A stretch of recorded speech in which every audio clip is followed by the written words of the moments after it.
end zone. He's got Simpkins caught in for the touchdown. Deshaun Simpkins with the snag. Looking left to Sims Marshall. Home run down for Jalen Marshall. He's got a touchdown. I'm Jeff Kim along with Trace Fowler. Glad to have you along here on Chatterbox Live. Trace, as we come into this one, mere moments away, a big surprise as we had come to this unbeaten record for Sycamore. 16-13 winners a week ago over Princeton. They needed 10 points in the last 145 to come away with the win. Certainly, without question, the shock so far of the season, Sycamore coming away with a win. Princeton, the darling, if you will, of the preseason. West, with all the hype with Bolden. The two come to clash here tonight. It's going to be fun because whoever wins this game, you want to talk about hype, it's only going to increase. And we've got hype tonight. In fact, as we look to your keys to tonight's ball game, what are you looking for as far as what's the key here? We have two different teams, two different paradigms. What do you see is going to be the deciding factor tonight? Well, if you watch any boxing, you hear the phrase, style makes fights. And I think tonight we're going to find out pretty quickly which style is going to prevail. You got Lakota West, who's going to try to control the clock, run the ball with their star, David Afari, the commit to Miami Oxford. And then you got Sycamore, who really has a first-year player that's throwing the ball over the yard, leading the GMC in passing yards. And I think ultimately it's going to come down to whether West can control the line of scrimmage. If they can control the line of scrimmage, Jeff, I think they will be able to run the ball. And Sycamore's going to have a lot of pressure on their hands not to go 3 and out, because what will happen is the defense will become tired as West storms. And here come the Firebirds out to the field as they storm out. 2-1 on the season. And they are looking good. As we talk about the quarterbacks, you had alluded to Andrew Fehr, who is leading the conference in passing. But I think the focal point tonight will be on the other side of the ball for the home team, Lakota West. Mitch Bolden will get the start. Yeah, absolutely. Last week, I think that I'm not sure, perhaps Coach was a little afraid to start his kid to begin the year. Brand new job, coming in, starting your son as a freshman might not be the easiest thing to win over as a new coach, but he got a blessing in disguise perhaps last week. No offense to Caleb Rayo, but I just think that Mitch Bolden brought a little more of a dynamic to that offense, and the stats show. Came in, maybe 5 minutes to go in the third period. Score was 12-6. Final score 33-13. Kind of hard to argue with that. When you have a 14-year-old young quarterback out there, beg your pardon on that oxymoron, that 14-year-old quarterback coming on out there and engineering 3 touchdown drives, that does tell you something about how ready and how prepared he is for the Friday Night Lights. So we're just a mere moments away from the start of this one as the sun starts descending here over Firebird Field. And I got to tell you, this feels like summer ball right now, 7-on-7 drills, because game time temperature, it's a balmy 84 degrees. You thought you and I would be at Great American Ballpark watching baseball. Yeah, I'll say this. You said the sun was setting. It's setting right on top of our heads, I believe, Jeff. It is not cold in here, I can tell you that. But I'm sure here in a few weeks, me and you will be probably bundled up in some sweatshirts wishing it was this warm, so I won't complain. But we'll see. Last week there was a little bit of fatigue, a little bit of I guess cramps, if you will, in our game based off the turf. The turf that the Firebirds have here will take that heat and just intensify it. So we'll see how it plays out. These kids are ready to go. They're getting ready to line them up here, and we're going to be able to finally see which style is going to prevail. Is it the passing game of Sycamore with the big chunks through the air, or is it Lakota West with their ground and pound? One of the things that bears mentioning is that they run the ball, Lakota West does, 75% of the time. And in fact, in their win a week ago, 92.5% of the time. They threw the ball a grand total of 4 times. So Sycamore will get the ball to start off the ball game. They will go right to left. If you have an old radio dial and somehow are listening to us through terrestrial radio, they would be going right to left on your radio dial.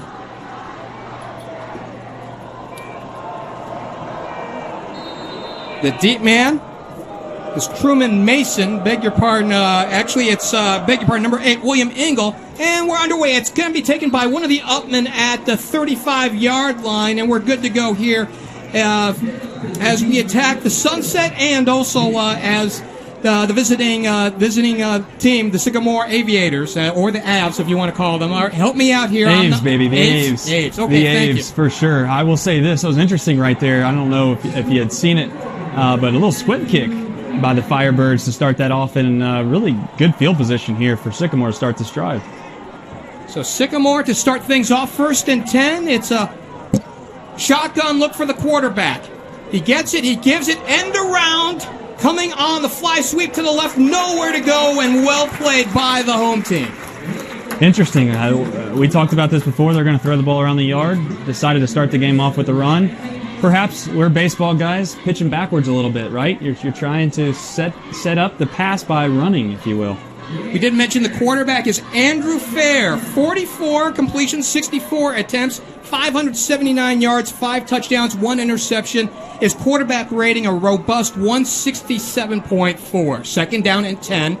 The ball spotted at the 35-yard line. He gets the ball out of the shotgun. Deep drop, throws, hit while he threw. It's incomplete. Is it a backward pass? And the ball is live out at the 20-yard line and saved initially by Sycamore, but it's a big loss. Yeah, absolutely. What happened right there is that I don't believe they ruled it a fumble theoretically, but perhaps he threw the ball. It just happened to go behind the line of scrimmage, which would be a lateral.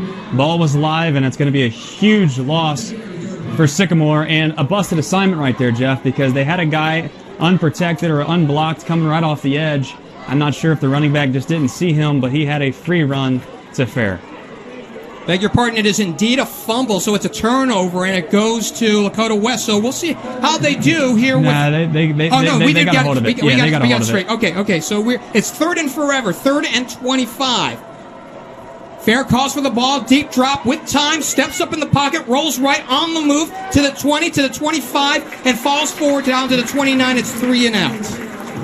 Good start for the West defense. Just as I said, I think that they're physical. That's who they are, Jeff. They want to impose their will, and tonight it's going to be really it's going to come down to whether or not Sycamore is going to be able to, out finesse them, if you will, make quick passes, make sure that those linemen don't get back in the backfield in time.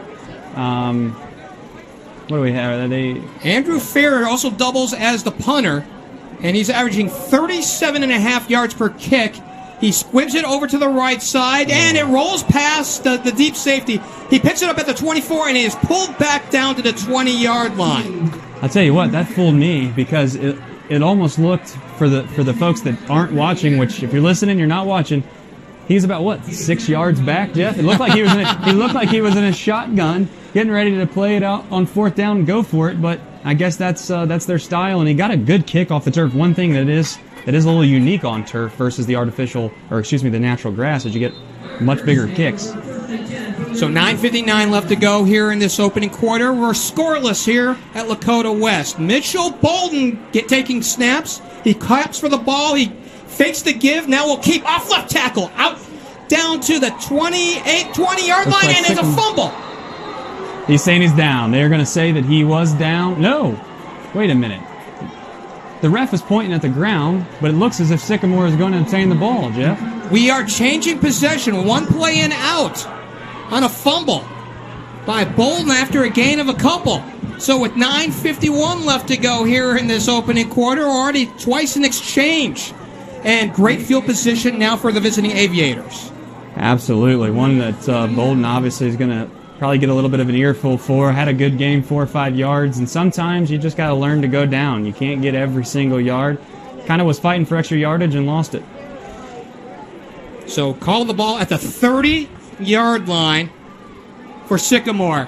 And the running back gets taken down in the backfield. Number 10, Demir Celestine, 5'7", 185-pound senior, had nowhere to go, a loss of 2.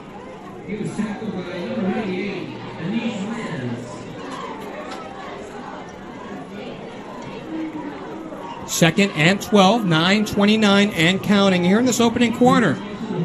Beautiful sunset here in Westchester. Wish the temperature would cooperate as well. Need a cloud, don't we, Jeff? We do. Here's Fehr. Deep drop on play action. Home run ball down the right side. It is caught at the 8-yard line. Receiver falls forward down to the 5.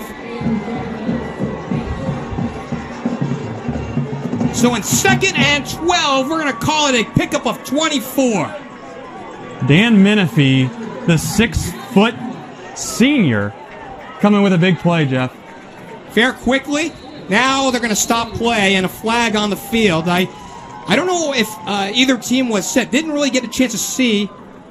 And they're pointing to the direction of the home team, Lakota West. I think that's going to be 12 men on the field. So the robust passing game, as we mentioned, of Sycamore. They are clad in the yellow helmets with a little bit of the green trim. The white uniforms. They do have the green numerals with the black trim around them and the black shoes. So the deep back is Celestine behind, and it looks like a full house in the backfield. Wildcat. Looks like they're going with the Wildcat, Jeff. So the single wing out to the left side, and it's a touchdown. It's a touchdown for Jordan McConnell, the senior, and it's 6-0 Sycamore. Did exactly what they wanted to do off the turnover. Took the home run ball first play, connected on it, and then really just went to a traditional offense that I can promise you Lakota West has not seen on film. The Wildcat, as most would call it, got the edge and really just kind of walked into the end zone. 8:34 left to play here in this opening quarter. Sycamore drawing first blood. Jack Farron out to kick. Here's the point after attempt. It is up and good. So with 8:34 left to go in this first quarter, 7-0 on the 6-yard, officially a 6-yard touchdown scamper for McConnell. Of course, from our vantage point, and we do have a low vantage point here in this one, it looked like he ran a long way for that touchdown, but it's 6-yard touchdown play, and that balanced offense, as we saw, the big play on the pass, on the big chunk, and then the running game. Yeah, I think that the biggest thing is, from a psychological standpoint, the West defense, right? You do exactly what you're supposed to do to start this game off. You almost get a turnover in your own territory. You force a punt on a 3-and-out, and then all of a sudden you come over, you're getting water, and the next thing you know, coach tells you have to go out, and oh, by the way, the ball's at the 20-yard line, and you got to stop them again. That's probably not the way you want to draw it up from the defensive coordinator's perspective, and I would say that's less on the defense, more perhaps on the offensive West. Well, I will say this. West looks a little shell-shocked after that last drive. Maybe they didn't expect a turnover after one offensive play. And to your point, you do need sometimes a minute or two just to be able to say, hey, we're off the field, we got a little bit of water, and then we're ready to go once again.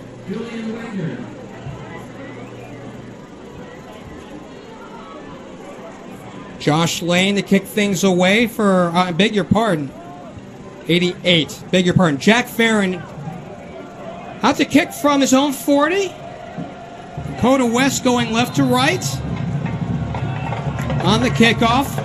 The deep man is Apollo Ford, it looks like, the number 1 on the right side. It's a squibber on the left side, taking him up at the 22. Cut back inside to the 30, out to the 35, coming right side to the 40, and down at the 42-yard line. So what really turned into was nothing for Celestine turned into a 20-yard return. Yeah, Silas Walters took it as the up man, if you will, and made a couple guys miss, got some blocks, and got it out to the 40. Good positive momentum, exactly what you'd want from West's perspective, coming off of, as you mentioned, perhaps being a little shell-shocked there. By the way, the last drive took 1:17 off the clock. 3 plays, 30 yards. McConnell with a 6-yard touchdown run. Point after is good. 7-0 Sycamore. Here is the give to the running back out to the left side and a flag on the field. And did he fumble out at the 45-yard line? He did. He hit his own man, tried to bounce it outside, ran into his own defensive back and fumbled it, but he got right back on top of it. That's David Afari, who came in averaging 4.2 yards a carry, 278 yards on 66 carries, 5 touchdowns to lead the team, including a 4-touchdown effort a week ago. Well, it doesn't take you long watching him to find out what the Red Hawks like about him. I can tell you that. He's very quick, can get the edge around a defense, but also has kind of the power inside the tackles to be able to make, a couple guys fall on their back, if you will. His younger brother, by the way, Alex Afari, officially listed as an athlete, and he has seen plenty of time already as a sophomore.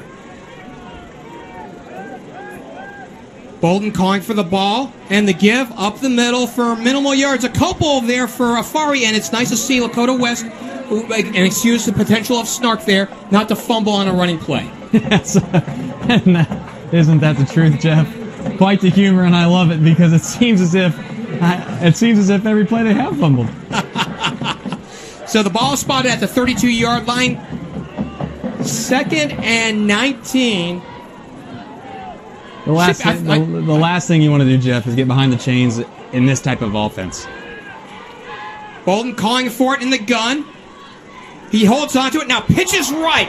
And the runner taking it to the 40, down to the 50. He's ahead of the pack to the 40. Trips over his own feet at the 35. A big play for Aaron Boyd on that one. And a first down for Lakota West. Great job by Bolden making sure that he delivered the pitch just before he got really smoked in the backfield. And that was just pure speed, really, Jeff. If you want to get down to it, he just beat the linebacker to the spot on the field and was able to get a big gain. Initially, I thought that was a 3 on the field. That might have been number 9, Rencher. Malcolm Rencher, who had a big 70-yard carry a week ago. He has 33 on the last pickup. So 1st and 10, they're going to spot the ball at the Sycamore 34-yard line. Bolden has some confidence now. Full house in the backfield. Man motioning to the right, across, and now the give to the tailback, off left tackle, and into the secondary, out to the 25 to the 23-yard line is Afari. I'll say this, Sycamore's up 7-0, but I have real concerns with them and their line. They are not getting much push at all. West, although they've turned the ball over, they have been able to really run at will so far in this game. 6:28 left to play here in this first quarter. Ball spotted officially at the 34, a pickup of 10 for David Afari. So the running game, as expected, showing its muscle here in this first quarter. Bolden has a man to his right, now motions a man from his left to his right, and now the fly sweep to the right side, and this time Sycamore is up to the challenge. Rencher gets taken down at the 35-yard line, I beg your pardon, the 25-yard line for a loss. Great play by Nick Stevenson right there, the linebacker, senior, 5'10", 193 on the score sheet here as they gave us, but really read that play beautifully and made a solid fundamental tackle in the backfield. Loss of 1 on the play, 2nd and 11. Spot the ball on the near hash mark at the 25-yard line. Shotgun look. Man in the backfield, motioning a man to the left, and now the keep and the pitch now out to the tailback, out to the left side, across the 20 and down inside the red zone, now to the 16-yard line. It looks like number 22, McConnell. Kurt Reisenberg. Beg your pardon. Kurt Reisenberg. Beg your pardon. Yeah, Kurt Reisenberg does a good job. He's traditionally the one they have coming off the edge there, although today, as you mentioned before, Malcolm Rencher has come off the edge, so they're kind of mixing it up. The pitch so far, Jeff, the pitch has been successful. 3rd, and we're going to call it a short 3. Ball's at the 18-yard line. Rencher in motion to the right. The give, right side to the tailback, into the clear. He's got a touchdown. Afari from 18. Absolutely. Did you see the burst on him? I'll tell you what. Credit to his line, he didn't really get touched until the safety got him around the 4 or 5 yard line, and by that point, there was no stopping him. 18 yards for David Afari to cap off the drive, and Lakota West a point after from tying it up. Here's Josh Lane on for the PAT. Out of the hold of Silas Walters. Beg your pardon? Yes. And it is up and through.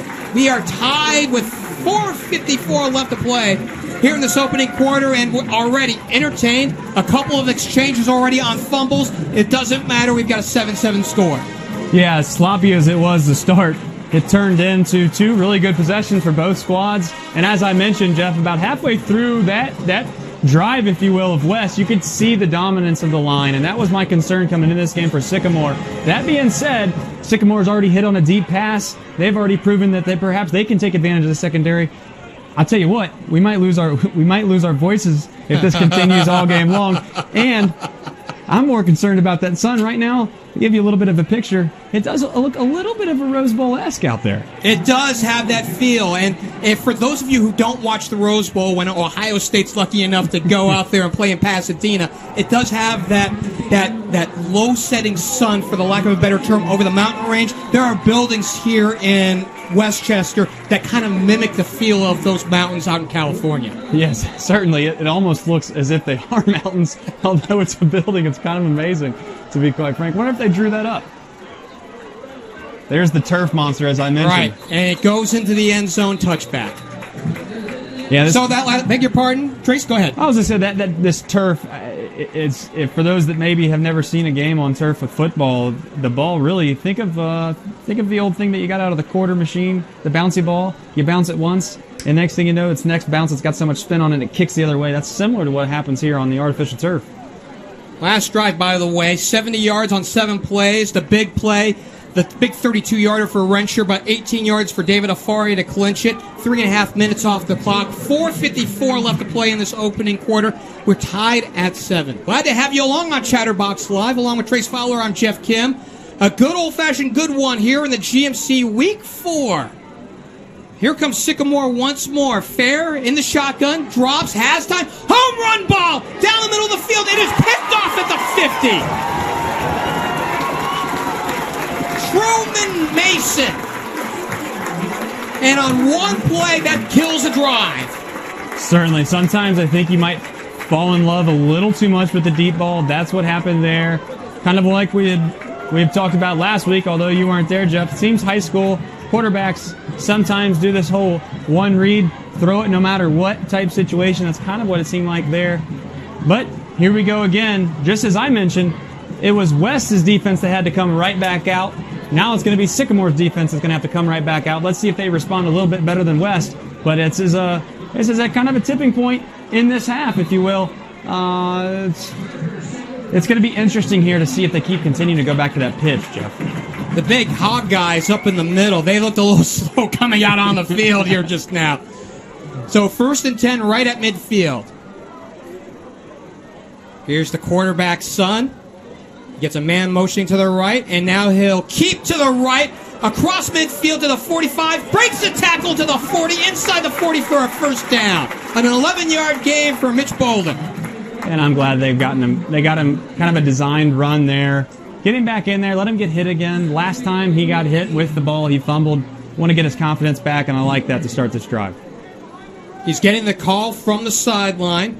In the backfield with him is Afari.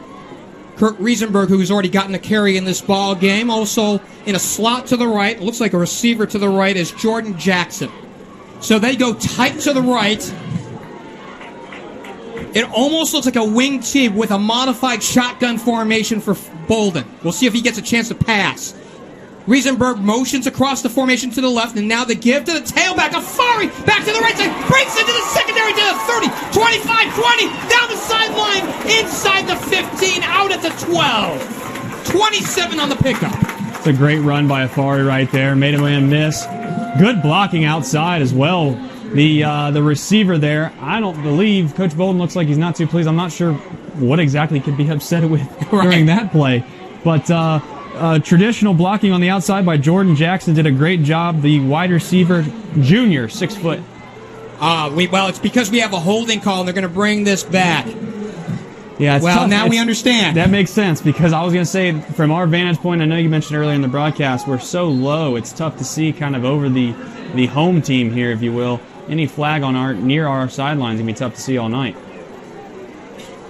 The lone wide receiver to the right is Jordan Jackson. Afari is the deep man in what is a full house backfield. A pair of fullbacks, a lineup. It's really more like, again, as I mentioned, a modified wing tee. But it's a spread look. Riesenberg motions to the left. And now a deep drop for Bolden to the right. He keeps across the 30. And he takes it out to the sideline and is pushed out just inside the 30-yard line. Number 21, Justin Williams on the tackle. Yeah, and I think that's going to give them a first down, because the holding penalty happened so far downfield. It was actually 1st and 5 versus your traditional 1st and 20. But as you had mentioned, really it's going to be interesting to see whether or not Bolden's going to make that throw, because he had a man right there, decided to pull it down. Maybe it was a safe play on 1st and 5, just wanted to get the first down. But you're going to have to hit on that eventually, I believe, in order to keep the defense honest. Spread look again for Bolden. In the gun, he motions a man to the right, and the give, Afari lost the handle and regained it back as he was about ready to be hit. Rashawn Newbold-Thomas, the first man to get him down. Minimal gain there for Lakota West. West having a difficult time in what we would call the mesh point, which is where the running back and the quarterback decide to hand off. And right now, as you just mentioned, the last few plays I've been watching, they've kind of had a hard time figuring out who was going to take it, and it's kind of been a fumble there at the beginning of each run. 3:26 left to play in this opening quarter. We are tied here in Westchester, 7-all between Lakota West and Sycamore. Riesenberg motions right to left, and now the give. Afari, no, the quarterback keeping. We got a flag on the play. Might be a hold right at the point of attack, and if nothing else, it was just a minimal gain, maybe a gain of 1 initially for the quarterback, Bolden. Yeah, it's definitely thrown in holding area, and that is what it's going to be. So marching backward. So to your point, I don't know, I did want to mention this on the long play by Afari just a few minutes ago. I'll never get used to the high school rules about marching backward and not having an automatic exchange of downs. You know, so if, like, for instance, if you, or just reverting back to the down that you were at, right? So because that's not always evident. It's always a yardage mark off. Certainly. It's one of those things that, you're talking to an old college guy, right? Yeah, so, it's a little tricky. You're right. A little tricky. I'll tell you what, wait until they have offsetting penalties and they have to march it down and march it back. That's my favorite thing. Here's Bolden on the keep. He throws complete. Afari out to the 35, down into the 30-yard line, inside the 30, back to the original line of scrimmage. Yeah, good job right there by Mitch Bolden, getting rid of it, giving it to Afari, and giving themselves a third and what I would call reasonable. Certainly isn't the situation they want to be in, but when you're staring down the barrel of 2nd and 19, when you got 3rd and 9, you'll definitely take it. Jackson motions out to the left side. He's the lone wide receiver on the game. 2:40 frozen on the game clock, tied at 7. Riesenberg in a slot to the right. They've been motioning him. Now they'll motion him to the left. The fake give, and now the quarterback keep, nowhere to go. They really snuffed that one out. The first one to get there, Noah Blaze, who's also a linebacker for this team for Sycamore, 5'10", 180 pounds, senior on the stop. Lakota West is kind of in what we would call no man's land on the field, so it looks as if they're going to decide to go ahead and keep the offense out there and try to get the 9 yards here on 4th down. 4th and 9, spot the ball at the 27-yard line. The clock marches on. 2:07 left to play in this opening quarter, tied at 7. We go multiple wides, 3 to the far side, 1 to the near side. Bolden in the gun. He deep drop. Under pressure, now steps up, has room to run on the right side. He has a first step to the 15 to the 10. He trips forward down to the 5, inside the 5 to the 4. That's a pickup of 23 for the freshman. Kid's got a little moxie to him, Jeff. I told you that before, and I know that, he fumbled the initial drive, but the kid just finds ways to make guys miss. Might not look like he's the quickest out there from a perception standpoint, but he always finds ways to find the right play, and that was the case right there as he ran down and gave Lakota West a chance to take the lead here. 1:40 and counting in this opening quarter, tied at 7. 1st and goal, spot the ball officially at the 5-yard line, and a nice pickup on 4th down by the 14-year-old wonderkid, Mitch Bolden. He gets the ball, Afari on the give, up the middle to the 2. Yeah, and I think at this situation, if I'm Coach Bolden, I'm daring my offensive line not to allow Afari to get in the end zone on 4 plays. I think that Sycamore is a little worn down at this point, and I'm not taking any chances on any pitches. I'm not taking any chances on a throw. I'm giving the football to the kid in the backfield that's going to Miami here 4 straight times. Bolden with Afari, the give. Afari in the middle of the line, stacked up just inside the line of scrimmage. He's short of the goal line. I mean, we're talking about a half-yard short for Afari. Yeah, and as I mentioned before, I would not change it. I know that you got two plays here, and they only totaled up to 2 yards, but if that happens one more time, Jeff, you got a touchdown. I just think it's a little too risky to do the whole mesh point. They've had struggles with that a little bit in this game already, and you got Afari back there, and I just don't see him getting stopped 2 more times on the 1-yard line. Afari is the lone back, a traditional setup. 2 tight ends. Afari the give, left tackle, Afari, he's in! Touchdown! 1 yard out, David Afari, his 2nd of the night. Absolutely perfect. I love the play call, as I had already forecasted. You don't want to take any chances when you got a kid in the backfield. It's a Division I talent, running back, and he showed why right there. Wasn't really much to be seen. He didn't walk in, that's for sure. Met a few Aviators, if you will, at the 1 yard line, and was able to just sneak in here as they attempt the extra point. Josh Lane waiting for the point after try. The kick is up and away, and good. It sounded like somebody got a hand on it. We heard the smack from up here in the press box, but it went through the uprights, and with 18 seconds left to go here in this first quarter, we're entertained so far. 14-7 in favor of the home team. Quick drive summary on this one. The drive took 4.5 minutes, 50 yards, as we count up the plays, and it was a long drive. It was an 11-play drive that took the 50 yards. David Afari capped it off, his second score of the night, and we've got the point after good, 14-7. So, quick takeaways here for the first 12 minutes here of this contest. Well, as I had feared for Sycamore, it is what it is. Lakota West is a big team, and in order to be able to stop their running style, you're going to have to be able to meet them in the trenches and stop the penetration that the offensive line is going to do. And so far, I don't see David Afari getting stopped tonight. If Mitch can continue to make the correct decisions and hold on to the football, I do think it'll be a long night for the Aviators. But that being said, this offense really hasn't gotten going yet, and I think Sycamore's only chance is really to have some luck on the offensive side. Return man at the 14, he takes it, bounces off a man out at the 25, comes back to the left side, couldn't break out of the scrum that was at the 26, and with 10 seconds left to play here in this opening quarter, they'll take over at the 26.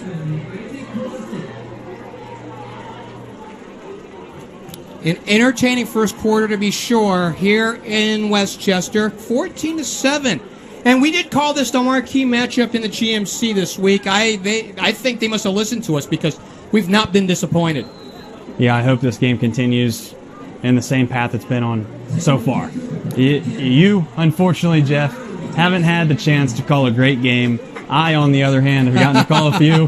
Hey, I'm just going to try to bring a little bit of moxie, a little bit of good luck to you, and hopefully we get a good game here tonight. Trips to the near side. The quarterback keeping now pitching to the right side to the tailback, and he gains about a yard as he's pushed out of bounds, just about a yard more than where the line of scrimmage was at the 27.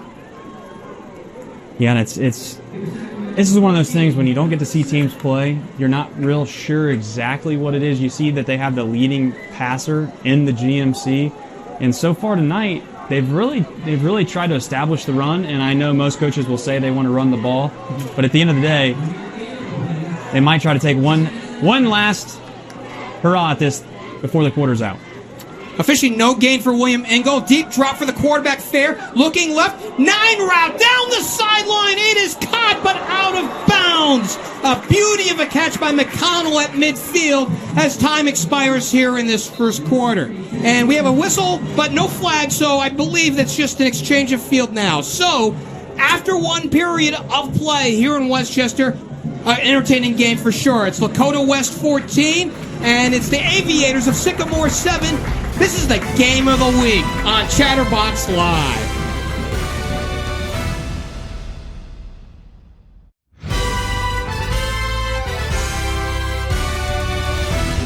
Fehr in the gun. He's got Engel in the backfield with him to his left. He gets the ball, time, steps up, throws, the ball is knocked away. It is caught by McConnell at the 31, saving it for his teammate on the batted ball, but it'll be 3 and out.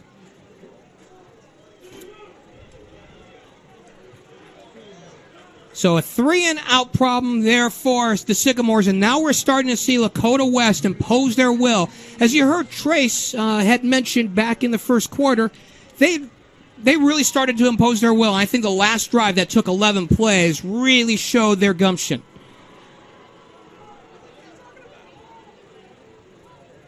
So the ball's at the 31-yard line. Fehr's back to punt. He's a quarterback, too. He will squib it to the right side. It's an spiraling kick taken at the 33. Return man down the sideline to the 40, down to the 45.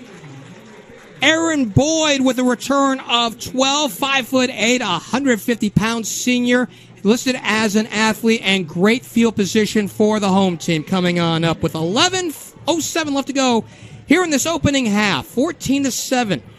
And while we're talking, we did make mention that the visiting team tonight is in a first-place tie. They are the surprise team in the league right now, 3-0, an impressive win against Princeton, and if style points matter towards the playoffs, last week's win would have gone a long way. So as we get back to action here, here's Bolden in the gun. He motions a man to the left. He gives Afari his stack up, and the ball comes loose at the 39-yard line. We're going to need some stickum on the field before too long, as this is the third time the ball's touched the ground for Lakota West, but they do recover. It's a loss of 5 on the play. This mesh point's a real problem for Lakota West right now. I'm not sure how to fix that. I'm sure Coach Bolden's going to make it and make some kind of adjustment to that at halftime. But without question, there really seems to be a little hesitancy between every single handoff, and right there, that's exactly what happened as Bolden dropped it right on the ground. Bolden in the gun. Motions a man into the slot to the right. Now Riesenberg motioning to the right. He gets the pitch off the right side, cuts back inside, and really nowhere to go. Just inside the 40, he was met there by a linebacker for just about no gain. Yeah, fantastic football right there by the Sycamore Aviators on defense. Everybody played their role. They stuck to their assignment, and there really was absolutely nothing for Reisberger right there on the pitch. Jackson comes back into the ball game as a receiver. He'll line up to the left side. Lakota West out on the right hash mark with 9:53 left to play in this half. 14-7, their lead here in their own home ballpark. Bolden in the gun has Afari to his left, and he has been the star of the game. He has time, now rolls to the left. He takes off running off the left side, across the 45, back to the original line of scrimmage, and just a little bit more, maybe by a yard, a pickup of 6, and they're going to have to punt. Absolutely. And a good job by Sycamore's defense right there. They did exactly what they needed to do, get off the field, allow their offense another crack at the West defense. And this is a situation where last week, as I mentioned, West has to be careful punting this football because last week they got one blocked. And on the opposite end, Sycamore blocked one, as you had mentioned, late in that ball game against Princeton, which set them up for that win. Looking to see who the punter is. Is that Cottle out there, Dan Cottle? Well, in any case, he takes it at the 34-yard line. A spiraling kick that hits inside the 30 and rolls out of bounds on the near sideline. Yeah, there's not much on there, but if nothing else, there's no return for the visiting team. Let's see where they officially spot the ball. It wasn't exactly what, I mean, the kind way to put it was it was a dying duck. Yeah, Gavin Bowie probably didn't hit the best kick of his life right there at the end of the day. But as you had mentioned, there's no return. And when there's no return, oftentimes the kick can't be too bad, the net yardage, if you will. So, as I mentioned, I think that if you're West, you'll take that. I don't think that that's too big of an issue, having, a 35-yard punt. Right. So it's 1st and 10 at the 30-yard line for Sycamore. Fehr in the gun. He calls for the ball. He hands it up the middle to the tailback, out to the 32, the 33-yard line. And some breathing room this time. Engel on the carry for a pickup of maybe 3. One of the better inside runs of the night for Sycamore right there. Got a little bit of a push and sets up a second down that I'm sure the offensive coordinator of the Aviators have been looking for all night. We haven't called Gordy Annapolis' name yet. He's a wide out to the near side. He'll cross this other side of the field, go to the left. McConnell comes as a single wide out to the right. Tight formation in the middle. Fehr in the gun. Engel in the backfield with them. 2nd down, and we'll call it a 6. And Engel, and nowhere to go. Stacked up at the line. He might have even taken a loss on the play as he came to the right side. The first number I see from the Firebirds, Noah Smith, 6'2", a senior linebacker, 180 pounds. A bit surprised we haven't seen the ball thrown through the air as much as we have. They have the opportunity, one-on-one coverage on the outside, and I'm sure they're going to dial that up here. I'd have to imagine they're not going to come out and run 3 consecutive runs on offense, especially staring down on a 3rd and 7. And Apple comes out to the near side as a single wide out. Engel in the backfield with the quarterback Fehr. Third, and we'll call it 7 at the 33-yard line with 7:27 left to go in the second. Fehr drops, has time, throws, incomplete. Out at the 45, looking there for Markel Fisher, and they'll go 3 and out with 7:20 left to play in this first half. Fehr just really hadn't had much time when he's been able to drop back. Pass protection hasn't been there for him. And the interesting thing with him is he just stays out there and backs up maybe a yard and a half and decides to kick the ball. So we're seeing the ball exchanged now by punts as opposed to turnovers, which is refreshing because it really looked like they were playing with a greased chicken out there for the first 12 minutes of this contest. That is absolutely true. By the way, if you stick around long enough with us here, and here's the kick, by the way. Fehr kicks it to the near side at the 28, return man across the 30, down to the 32, spun around and wrapped up there. Aaron Boyd, it looks like. Did we see the number 3 out there? I was going to say, on the roster, he's an athlete. Yes. Number 3, Aaron Boyd is, and he shows you why. I mean, he doesn't have much room there on that return, but he made about 3 or 4 guys miss and got a wholesome yard out of it.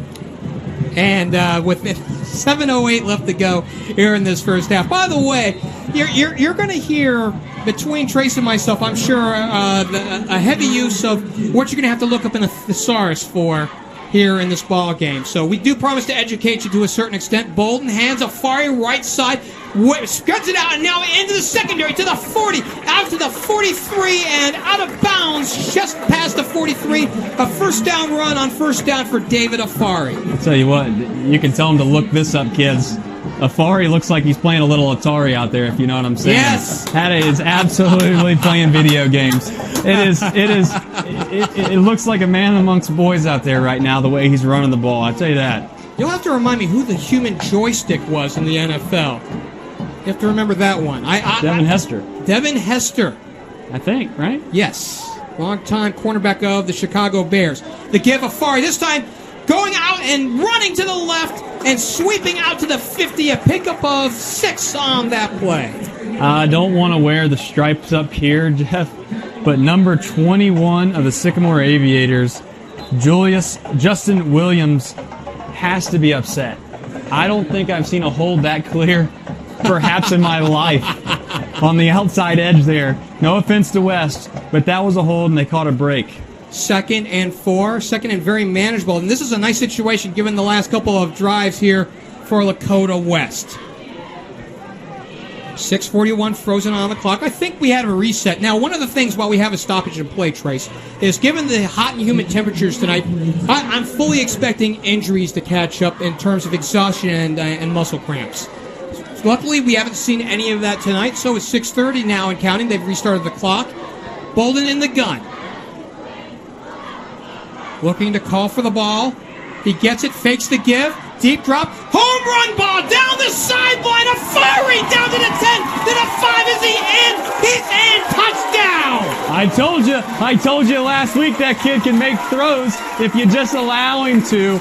And I'm telling you, right now, it's a different West team when he's in the game. It just is. He makes the right decisions. They got Afari. Great play call. They got Afari. Their man on the outside, one-on-one coverage, and you couldn't have thrown a better ball. You just couldn't have. 50 yards on the touchdown connection to Afari, who is the leading receiver on this team. Waiting for the point after by Josh Lane, and an undefeated Sycamore team looks shocked right now. Point after is good. 21-7 here in Westchester. Mercy. You want to talk about a ball? That was a greatly thrown ball. And if you're Sycamore, I'm going to be honest. Can the run, brother. Can it.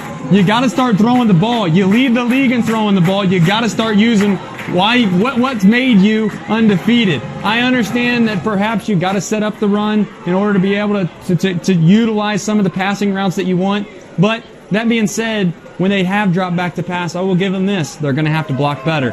Fehr is going to have to come out with a drive right here and at least, if nothing else, get a first down. I talked about this before the game in the office. You want to talk about a tired defense. They come out here and go 3 and out. They're in some deep water. Last drive, by the way, 66 yards on 3 plays, capped off by the 50-yard touchdown pass from Bolden to Afari. Afari's third of the ball game, his first through the air. That took all of just a hair under a minute. 52 seconds off the clock, so it's 6:15 left to play here in this first half. A 2-score lead for West. The Firebirds kick it away. Picked up at the 15. Return man coming back. It looks like McConnel out to the 20. He rushes, now reverses field and tries to come back to the middle, and it's a bad idea as he's pushed all the way to the 5-yard line. I'm not sure what he was thinking there. I'll tell you what he's thinking. The man that you were talking about earlier, the human joystick. Yes. Sometimes that play works out. You break a tackle on the very edge. You decide to cut back all the way across the field. Unfortunately for him, West had him flanked. He had nowhere to go, and he lost about 15 yards from where he originally started. I think they're going to give him forward progress at the 12, and if that's the case, that's a generous spot because his shoulders look like they were coming to the sideline, and I got to say, 12 is really generous. Yeah, I don't know. I don't know how they come up with that. He broke a tackle and was free at the 5, but hey, I guess that's why we're up here and not down there. Absolutely. 6:03 left to play. First half, 21-7 West with the lead. Fehr, deep drop with time, steps up, now flushed out of the pocket and back into the middle of the pile. Might have gained a yard or two on the play. From our vantage point, well, I don't know if he even gained that. He might have been back to the line of scrimmage. Our vantage point's a little shallow on that side of the field, so in any case, it's second down and long. Jeff, he just doesn't look comfortable back there. I mean, that's really what it comes down to right now. West is just getting way too much pressure on him, not even allowing him to get to a second read. It's a situation where, I'm going to be honest, a screen might not be a bad idea, Jeff. Let's see if they call for it here. Fehr in the gun. Ingle in the backfield to his right. He's back to pass. He's got a little time, and now he's flushed and sacked back at the 2-yard line. I'll tell you what, you really couldn't ask for a better effort out of this Lakota West defense. Yes, they gave up the touchdown, but let's not forget how that came about. They came out, they got a 3-and-out. Offense went out, made a fumble on their first play, and really West defense was a little shaken. Sycamore took advantage of that, but ever since that happened, West has dominated. Looked like the first man to get there was Anish Vyas. Big number 98 for Lakota West. So a sack to make it 3rd and 21. At this point, you almost think a run up the middle to gain a few more yards on the punt is good. Now he's back to pass. Home run, looking for McConnell. It is in and out of the defender's hands at the 30-yard line. Looking for McConnell on the far sideline. Looked like number 7 out there. Well, we have 7 listed as Caleb Rayo, but I don't... was it 7? I think number 2. I think number 2, yeah. So Alex Afari, of course, the star of the ballgame's younger brother, the sophomore, the athlete on the pass breakup. Yeah, difficult to see the numbers on that side of the field. It seems like forever away, and our vantage point isn't the best, but this is going to be an interesting punt because they usually punt it for only 6 yards back, but they're backed up now. Aaron Boyd waiting for it on the near side. He's going to take it on the near side at the 40 and hit and breaks a tackle, pushing the ball up the field to the 35 and cutting back inside towards the 30, and a pickup of 10 on that return, and a nice return for the young man Aaron Boyd. Yeah, we had mentioned before he is listed as an athlete on the roster, and that is exactly what he is. You want to talk about making guys miss. I think he made about 4 or 5 guys miss before he got those 10 yards. This is perfect field position if you're Lakota West, in a perfect spot in the game with only 4 minutes left. They're going to probably try. Obviously, they'll take the touchdown if they get one. Right. But it wouldn't surprise me if they were looking to get 3-4 yards a pop here and run this clock all the way down to give Sycamore no chance to score at the end of the half. Well, with all the room they've been giving David Afari, a touchdown might come sooner than later. Here's Bolden in the gun with Afari behind him. The give off left tackle, Afari into the line for a couple, and I think that's good observation by you, Trace. If nothing else, don't worry about sweeping to the left or the right as we saw on the last drive. Go into the line, run some clock. Yeah, I think that there's obviously play calls that that are conservative, that don't have a chance perhaps to score a touchdown. Every play is drawn up in the book to score a touchdown, don't get me wrong. But We're talking about the big home run plays on the outside, the pass that you've seen Mitch just throw around the wheel route to Afari. I don't think you're going to see that here. I think you're going to see hard-nosed football right up the middle. Bolden in the gun, Afari to his right. He motions a man back to the formation to the left, and the fake give, and now a pass play. Here's Bolden, home run ball. It is intercepted in the end zone. Yeah, I'll be honest, I'm not a huge fan of that, and for that reason exactly. I'm just very surprised. Obviously, I had just mentioned they're not going to go for a home run ball. That's exactly what they do, and turns out it was a turnover for West. Jacob Andre, 5'5", 132-pound senior. That seems a little light for what we've seen on the field. His pads may make him look a little bit bigger, but he gets the interception in the end zone on the home run threat. And Lakota West is turned aside. It's 1st and 10 for Sycamore. They really needed that one. Absolutely, they needed that in the worst way possible. And now offense is just going to have to find some identity. They're going to have to move the ball here. Otherwise, it's going to start to get a little disparaging for the Aviators. Fehr will keep off the right side. Now cuts back inside. Out to the 25, a modest pickup, and especially given what we saw on that last drive, where they just kept going backwards and backwards from the punt return and all the way to the sack. It's nice to see them pick up 7 on the play. 3:10 left to play here in this first half, 21-7, and Sycamore has every look right now of having dodged a bullet. Low snap, picked up by the quarterback. He'll have to eat it, and takes it for a loss. I think it looks like it's going to be a loss of 2 for Fehr on the play to bring up 3rd down. Yeah, just a disappointing snap right there. Unfortunately, Fehr took him down to the ground, and that kind of was the end of the play. So for the yards that you picked up on 1st down, you kind of just gave them right back on 2nd down and a big 3rd down here. 2:36 and counting. The clock is melting here as we are in the press box here at Lakota West over at Firebirds Stadium. Along with Trace Fowler, I'm Jeff Kim. Glad to have you along for the ride here on Chatterbox Live. The game of the week, literally and figuratively in this one. Fehr on the deep drop, sets up a screen, and it is batted down and nearly picked off. I love that play call. You had called for it, I think, 2 drives ago, and they finally went to it. But this time, Lakota West was ready for it. Yeah, and they actually had that set up, Jeff. It just took a little bit of air underneath that ball to be able to get it out to the running back. They had all of the defensive linemen pursuing the quarterback exactly how you draw up a screen. Unfortunately, the ball was a little too flat out of his hands, allowed the defensive lineman to get his hand up and knock it down. Boyd, the deep man, out at his own 45. Now when he comes up, you have another safety out to the far side, but Boyd's the one to the left, and he's seeing most of the action. They angle to Boyd's direction. The punt is away by Fehr. It lands at the 47, and now it comes backwards into Sycamore territory, and we have a man down after the 25-yard punt. Yeah, that is going to be what looks to be number 5, Julian Wagner, the 5'8" senior. And I don't know, I don't want to speculate. I never want to speculate on an injury, but the trainers are huddled around him.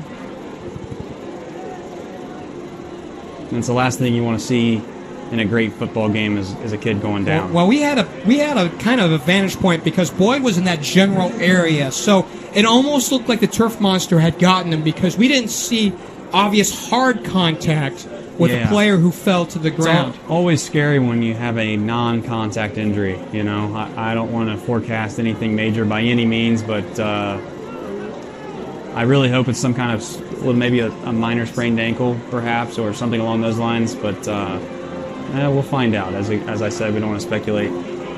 While we have a moment, we'll take a break right here. 2:08 left to go in this first half. Your score in Westchester: Lakota West 21, Sycamore 7. This is the game of the week on Chatterbox Live.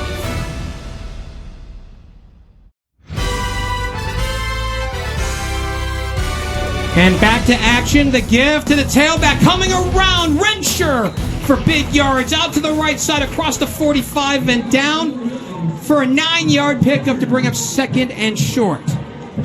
We saw Rencher with a good run back in the first quarter of 32. He has been a nice change of pace for David Afari. Second, and we'll call it a short 2. Well, ball spotted at the 42-yard line, and the give up the middle for first down yardage, and a couple yards there, and it looked like, was it 25? Bolden, the quarterback keeper on that to move the chains, yes.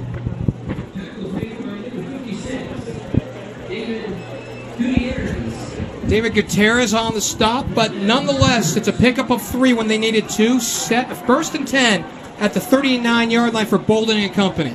He gets the ball. He hands Afari, coming sweeping left side into the clear. He is gone! 39 yards on the gallop.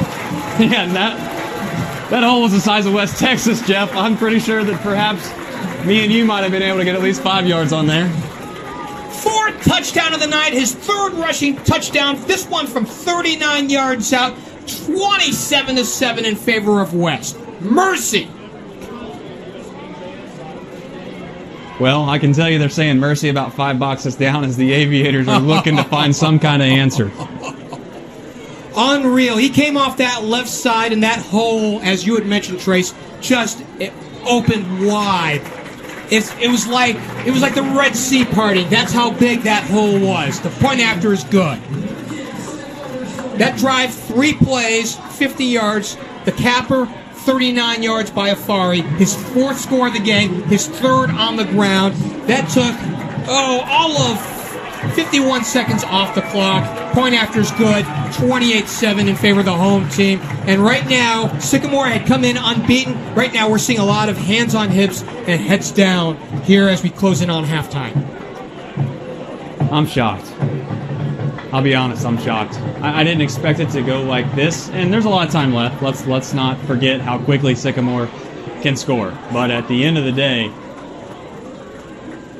as I mentioned before, you're going to have to match up with the line of Lakota West. And it's not an easy thing to do, and so far it's been proven that Sycamore has just not been able to do that tonight. David Afari has been the show. I know that we have extolled the virtues of some of the other running backs in the GMC, but Afari, I don't know if it's our presence tonight that he's trying to put on a show, but he is. Little low-lying squibber on the ground. Take it on the ground as the return man falls on it at the 26-yard line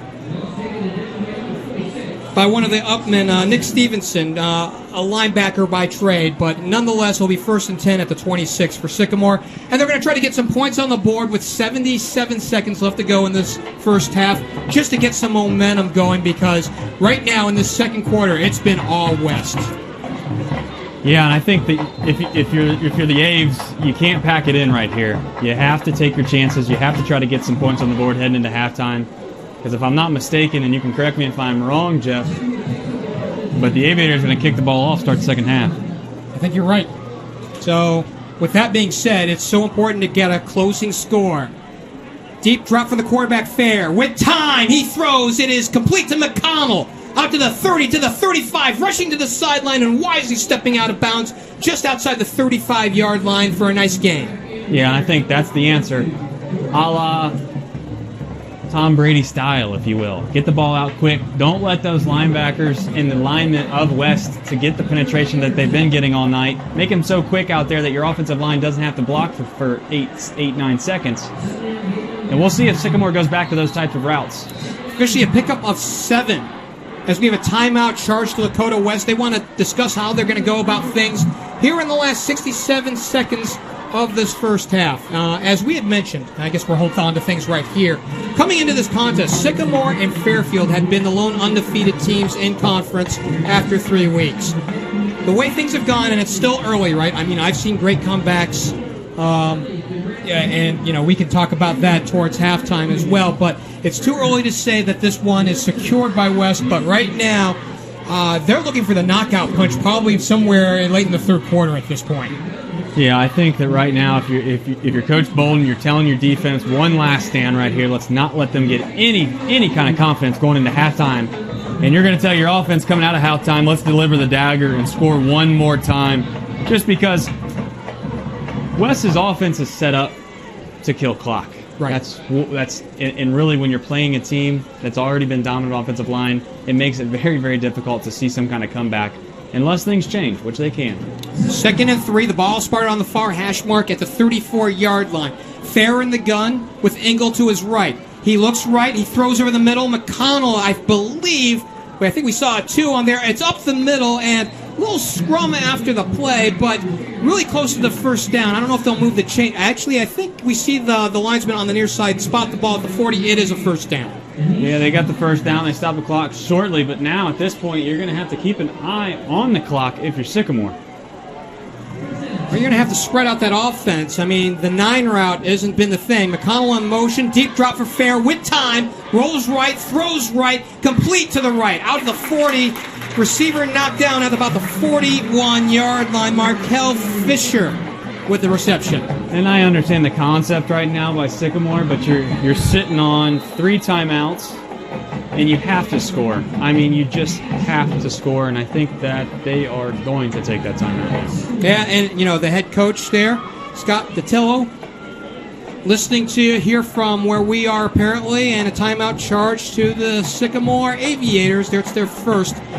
So 2nd and 11 when we come back with 29 seconds left to go. As we continue to talk, I want to talk a little bit about the schedule, right? Because coming on up, Sycamore, even though right now they're running into tough sledding, they have Mason a week from today. Mason is 0-3. And right now, the defense, it is what it is. That offense right now can't score. No, they're having trouble scoring the ball, and I will say this about Mason as well, and I haven't been able to see what their score is tonight as of yet, but Mason made the playoffs last year. Right. I have a hard time believing that Mason's a true 0-3 team. That's going to be a tough sledding game. Then you go on the road and you play Coleraine at their place. Those are 2 tough games, and it's going to take some confidence as Sycamore looks to try to score here in the half.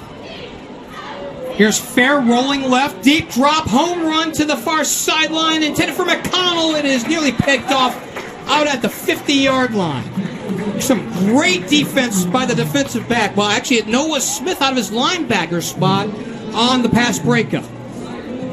Yeah, I think that West is given the underneath route right now. They're kind of playing what some would call a prevent defense. They're dropping 4 back.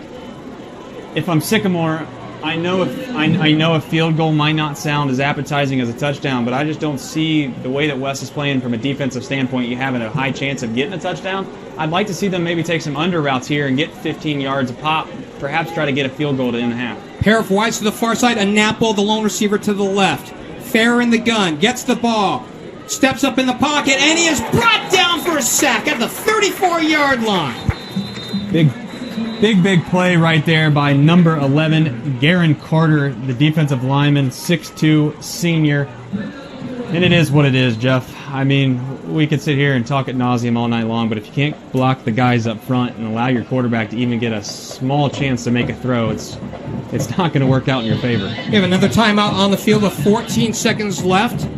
We see 4th and 15 on the scoreboard. So as we look towards Lakota West, a week from tonight, that'll be the marquee matchup. Back here in Westchester, they'll have Fairfield.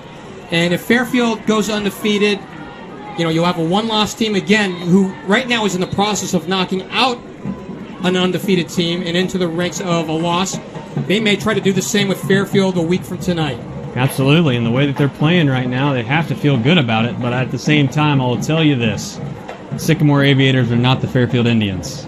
That is the God-honest truth. And we will see next week. It will be a great game. But at the same time, I don't want to disrespect the Aviators here. They got time. It's a matter of whether or not they can protect Fehr and let him throw the ball. As they are not giving up on this half. This is a risky play here if they decide not to kick it. And they do. They squib it to the right.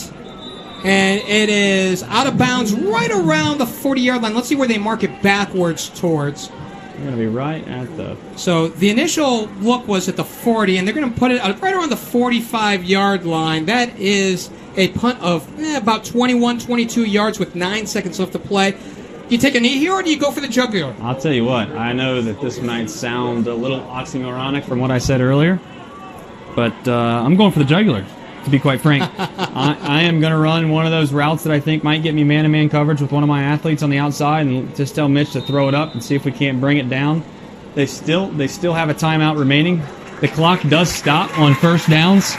So if they're able to, if they're able to make one first down, they might be able to kick a field goal off of a timeout. They are going to go with 9 seconds left to go in the half. Here's Bolden looking, faking right, now looking downfield, rolls to the left, now will keep it, across the 50, cuts back inside, across the 45, down to the 44-yard line, and with that, this first half has come to a close. Boy, what an entertaining 24 minutes we have seen here in Westchester. Well, it certainly was entertaining for the home crowd, I can say that. And for the first few drives, it certainly seemed like Sycamore was going to go toe-to-toe with them. So far, though, story of the game has been really Afari. I mean, he has run, and I don't see them stopping him the rest of the game. But we'll see. I'll give the Aviators a chance. But so far, I don't see much hope on the opposite side.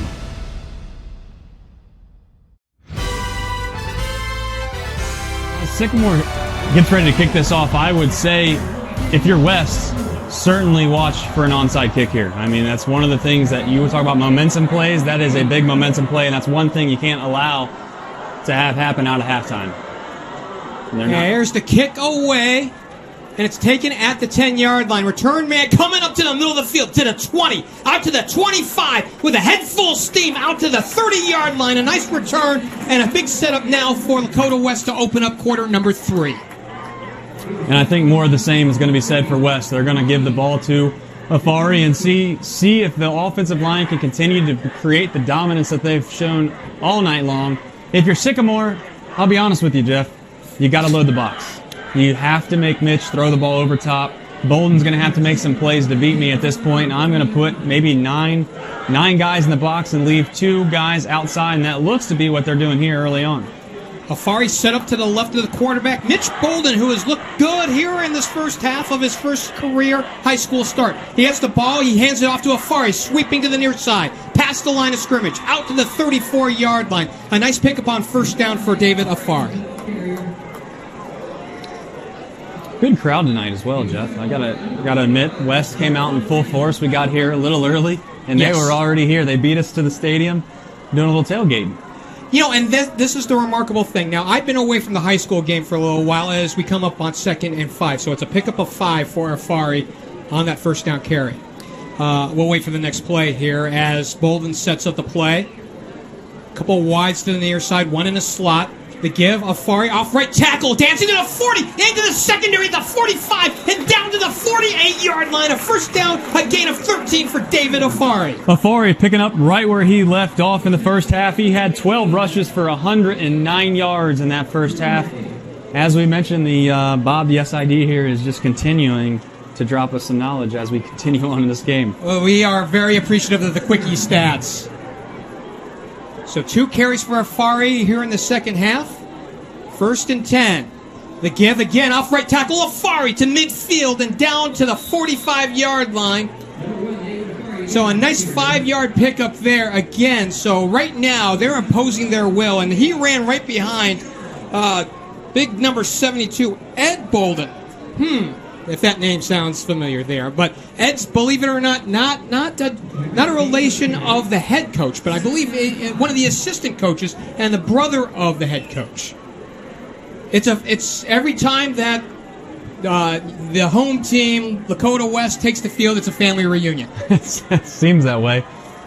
2nd and 5. Bolden in the gun. And the give. It's taken by Afari, and he is taken down, and a great job by Apollo Ford to see that play coming on a sweep to the left and take him down for a loss. Perhaps the first bad decision on a handoff first keep situation by Mitch Bolden. Had a lane on the inside, and if he would have kept it, he might still be running. But instead, he hands it off to Afari, and rightfully so. The kid's been running all night, but Sycamore was ready for it. 3rd down, we'll call it 10. Ball spotted at the home team's 49-yard line. They need to get to the opposing 41 to move the change. The quarterback on a deep drop, rolls right, throws, and it is complete. And a flag down at the end of the play. Interesting. Excuse me, I don't mean to cut you off, Jeff. Interesting flag here. I think they're going to get an offensive pass interference on Afari downfield, which is So Nitz had caught the ball pretty close to the first down marker. They would have probably gone for it on 4th down, but the penalty pushes them back, and if you decline the penalty, and if nothing else, well, you get another play to see if you can allow Bolden to throw the show off the arm, especially in a game in which you're up by 3 touchdowns. I think in this situation, don't be surprised if you see the opposite here. You're not going to take the chance on giving Sycamore any momentum with a big turnover, or perhaps a pick 6 of that sort. I think that they're just going to take it as a loss here. You're 3rd down and a country mile, so wouldn't be surprised if a handoff to Afari here and go ahead and get out of here with a punt. 3rd and officially 23. They spot the ball in between the hash lines at the 34-yard line. Bolden has Afari to the right. Motions a man. Actually, the give, it goes to Afari coming on the sweep to the right. Across the 40 and is brought to rest at about the 43. So a good call by you, Trace, to keep the clock running and, if nothing else, just perpetuate what's been a good offensive series here, especially in the second half for the home team. Yeah, I think at this point in the game, if you're West, you already really tell yourself, from a head coach, you're not going to tell the kids this, but from a head coaching perspective, and certainly to a defensive coordinator perspective, you got 28 points. Realistically, that should be enough in this game. Right. So you just don't want to give the offense from the other side any momentum and allow the defense perhaps to steal a score on you, because the defense has shown their dominance tonight. So Lakota West will punt.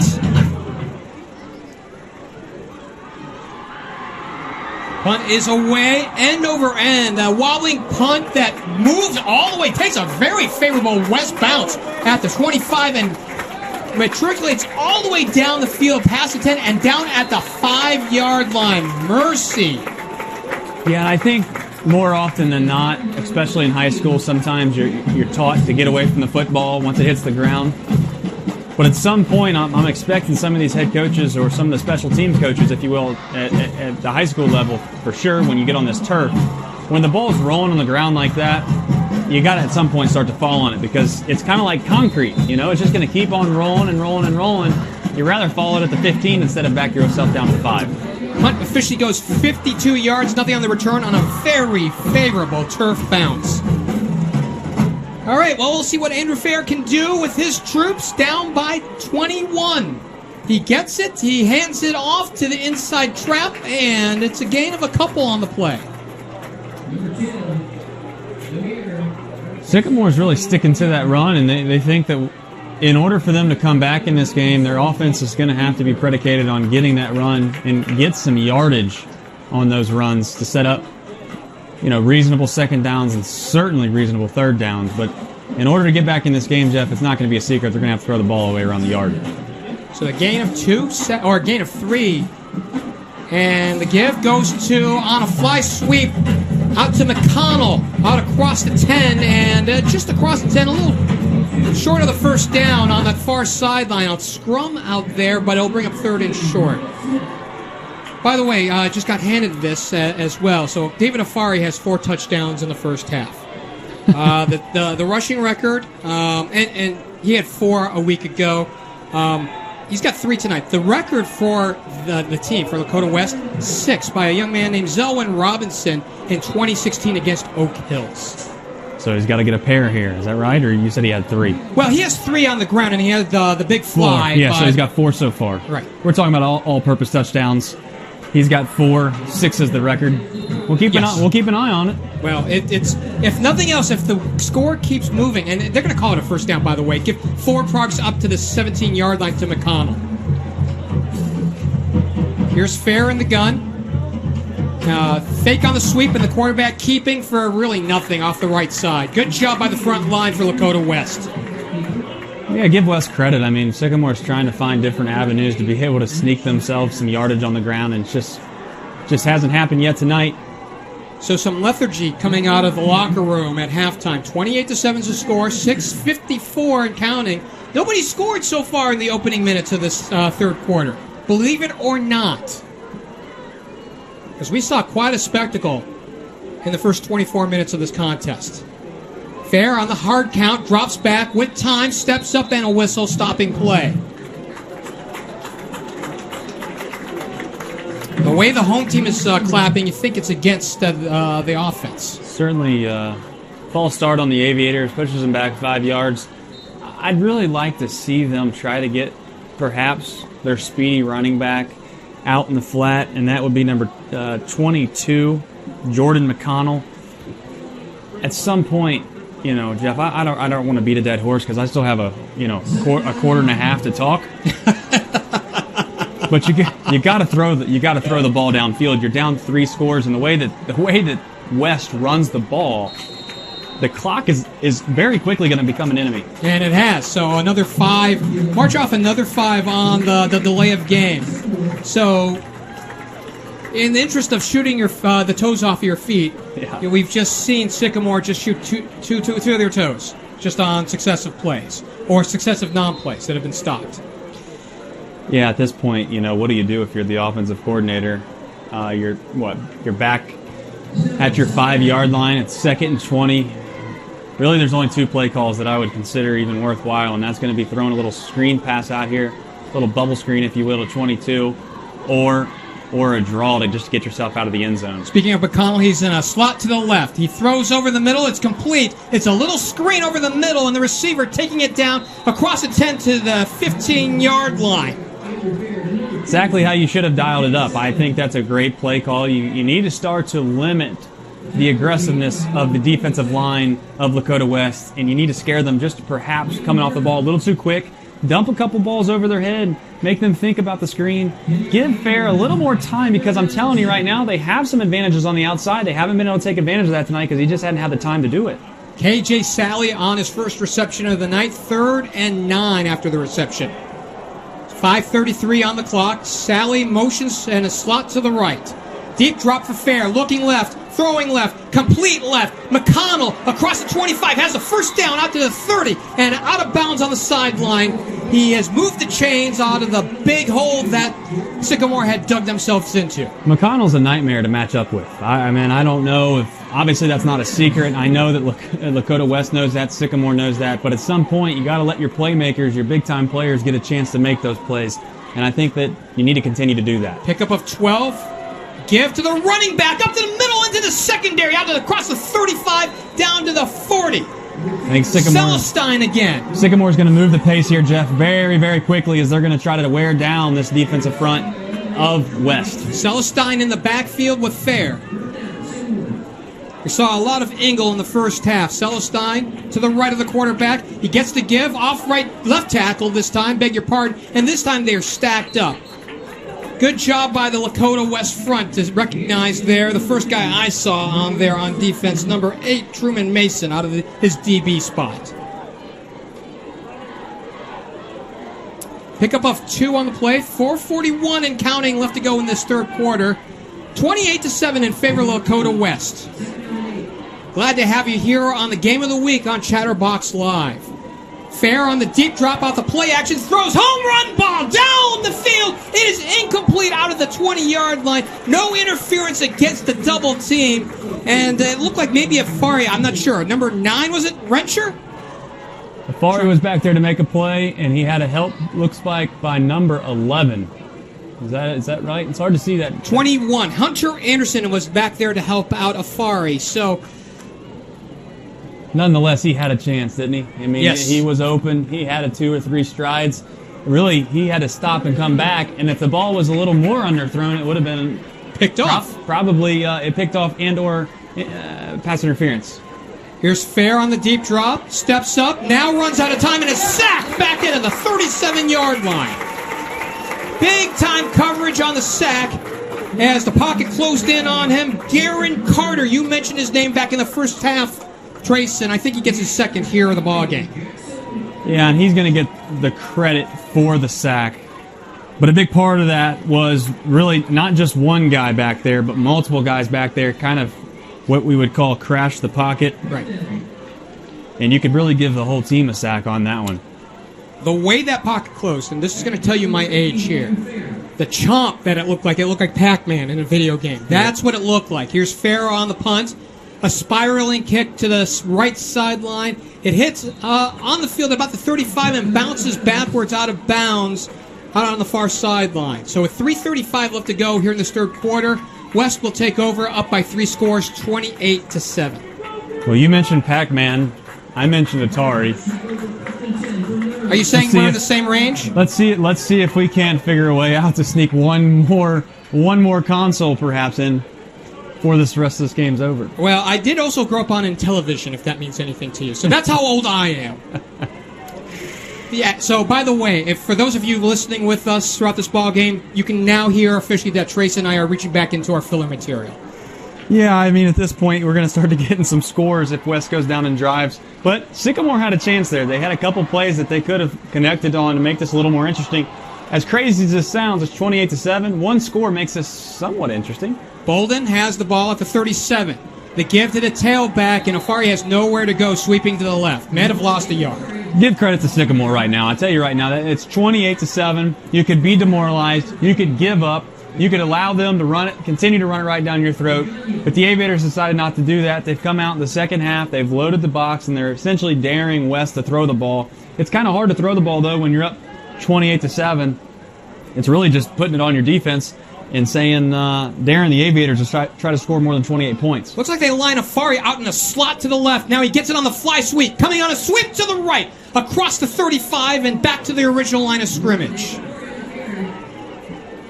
Yeah, and if you're Coach Bolden right here, I don't think that you're going to mess with any kind of passes. I think that he'd try to take his chance there at the end of the first half, if you do recall, and Bolden took a chance and threw one in the end zone and it got intercepted. I think at this point they're just going to continue to ground and pound and put this game on the backs of their defense and continue to run this clock. Jordan Jackson, the lone wide out to the right side. A gain of 4 on the last play by Afari.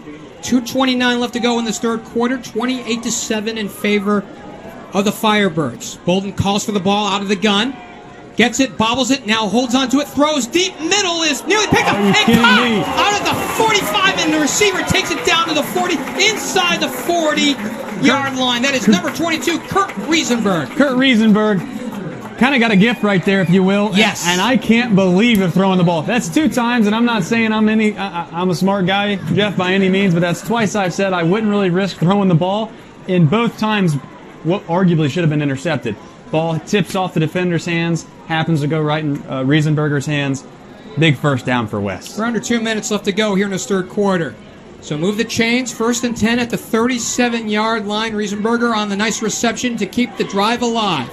Bolden gets the play off the sideline, has Afari slotted to his right. Riesenberger in a slot, and now the give. It goes Afari, sweeping to the right side, coming across the 40, scats his way out to the 35-yard line and is pushed out of bounds there by a couple of Sycamore Aviators. The first man there, number 9, it looks like Dylan Andre, the defensive back. Looks like we got a guy down. Unfortunately, you're not going to be able to see who that is. It looks like a West player, and it's so tight up against the home sideline. We're kind of blocked by the Firebirds here, the reserves on the sideline. But that being said, I think if you're Sycamore at this point, that was a backbreaker. You know, you had them down, 3rd down and long. They throw a pass over the middle that you arguably could have intercepted. Tips off of your defender's hands. And truthfully, for lack of a better term, kind of lucky to come into Riesenberg's hands. He snags it, big first down, and at that point, it's less about the first down, more about the clock. Right. Well, and given what we saw, and it happened fast. It was a pivot by Riesenberg. It was off the defender's hands and into his hands on the reverb, and he had enough for the first down. We're in an official timeout right now with 1:24 left to go in this third quarter. 28-7 here as we bring this to you live on Chatterbox Live, along with Trace Fowler. I'm Jeff Kim. Glad to have you along. Week number 4 in the GMC. Sycamore on the cusp of losing their undefeated status, and we kept looking at the Fairfield score to see if they were in danger. At last check, they were up by 1 point in conference play. So both teams get back out on the field.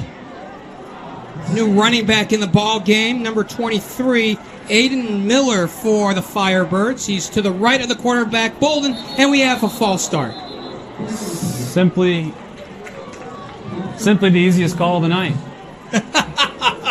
I mean, I don't know who false start first, but it was certainly a lot of them. So pushback 5 will spot the ball at the 40-yard line. 2nd and 12 with under a minute to play in this third quarter. Bolden gets it, now runs to the right on the keeper, And across the 40, out to the last line of scrimmage there on the last penalty, out to about the 38-yard line. Yeah, at this point, I think it's just a matter of... I'll tell you right now, I might walk out of this booth if I'm wrong again. I've been 0 for 2. This would make me 0 for 3. I will be utterly shocked if they throw this ball on 3rd and 10. This would essentially run the clock down in the third quarter. You got to love your chances winning this football game up 28-7. So you have 18 on the play clock, 23 and counting on the game clock. So they may milk this for as close to a final play as possible. So, by the way, we're now seeing Afari as a slot to the right. So, the pass game? Well, we'll see. Deep drop for Bolden, looking to the right. Now flushed out of the pocket and sacked back at the 49-yard line. Number 25, getting number 25, Kai Williams, the defensive end. And time has expired here in this third quarter. Your score after 3 quarters, it's Lakota West 28 and the visiting Sycamore Aviators 7. This is the game of the week here on Chatterbox Live.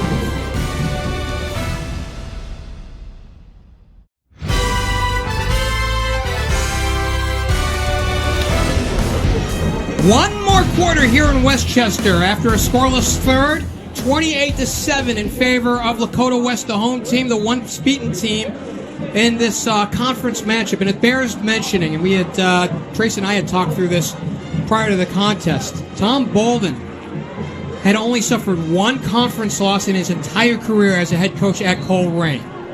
That was back in 2008, October of 2008 to Middletown, and I believe the score was 42-39, if I'm not mistaken, in that contest. So we're back to action. And the punt is a wounded duck out to the right side. At this point, I know what we just saw, but you probably have better off just having gone for it at that point. Yeah, tough kick. Tough kick. I think that might be a net. We'll find out here shortly, but I think that might be a net 10-yard kick. Hey, it happens, you know. Yeah. I don't know if you played golf, but it happens sometimes. You're looking to hit the best shot you've hit in your life, and it just happens to go straight left. That being said, though, you mentioned the last time Coach Bolden's lost a conference game, which was only one time against Middletown. You know, Jalen Marshall, remember that kid? Yes, pretty good player at Ohio State. He was orchestrating that. Fehr on the deep route, and it's complete out at the 45. Receiver taking it down to the 40-yard line. So move the chains on a 17-yard gain. Might have been McConnell there on that far side. Yeah, that it was. That being said, though, really quickly, Sycamore's going to move quick. I'll get to the Jalen Marshall stuff in a minute as the Sycamore Aviators are trying to make this a little tighter. They rush to the line. Fehr hands, and now pitches left, and the runner taking it, and he is submarine out at the line of scrimmage. Nowhere to go for Sycamore on that one. Yeah, that was one of the bigger hits of the night for sure. Got a little bit of the oohs and ahs from the crowd. If you're Sycamore here, you don't have a lot of time. You're going to have to throw the ball downfield and just live with the results at this point. Trying to see who that actually ended up being as the runner. Might have been Celestine. And in any case, it's 11:09 to the completion of this one, to the end of regulation anyways. 2nd and 10. Fehr on the deep drop, steps up in the pocket, and is taken down, and it's a face mask. This will be 15 on this. A great sack coming in by David Jones, the 6'2 linebacker for Lakota West, but he got him by the face mask. Yeah, barely got him. Just one of those tough plays. You can't blame the kid for it. Went to stick his hand out to grab really the front of his jersey. Fehr kind of dipped his head in there to try to avoid the rush.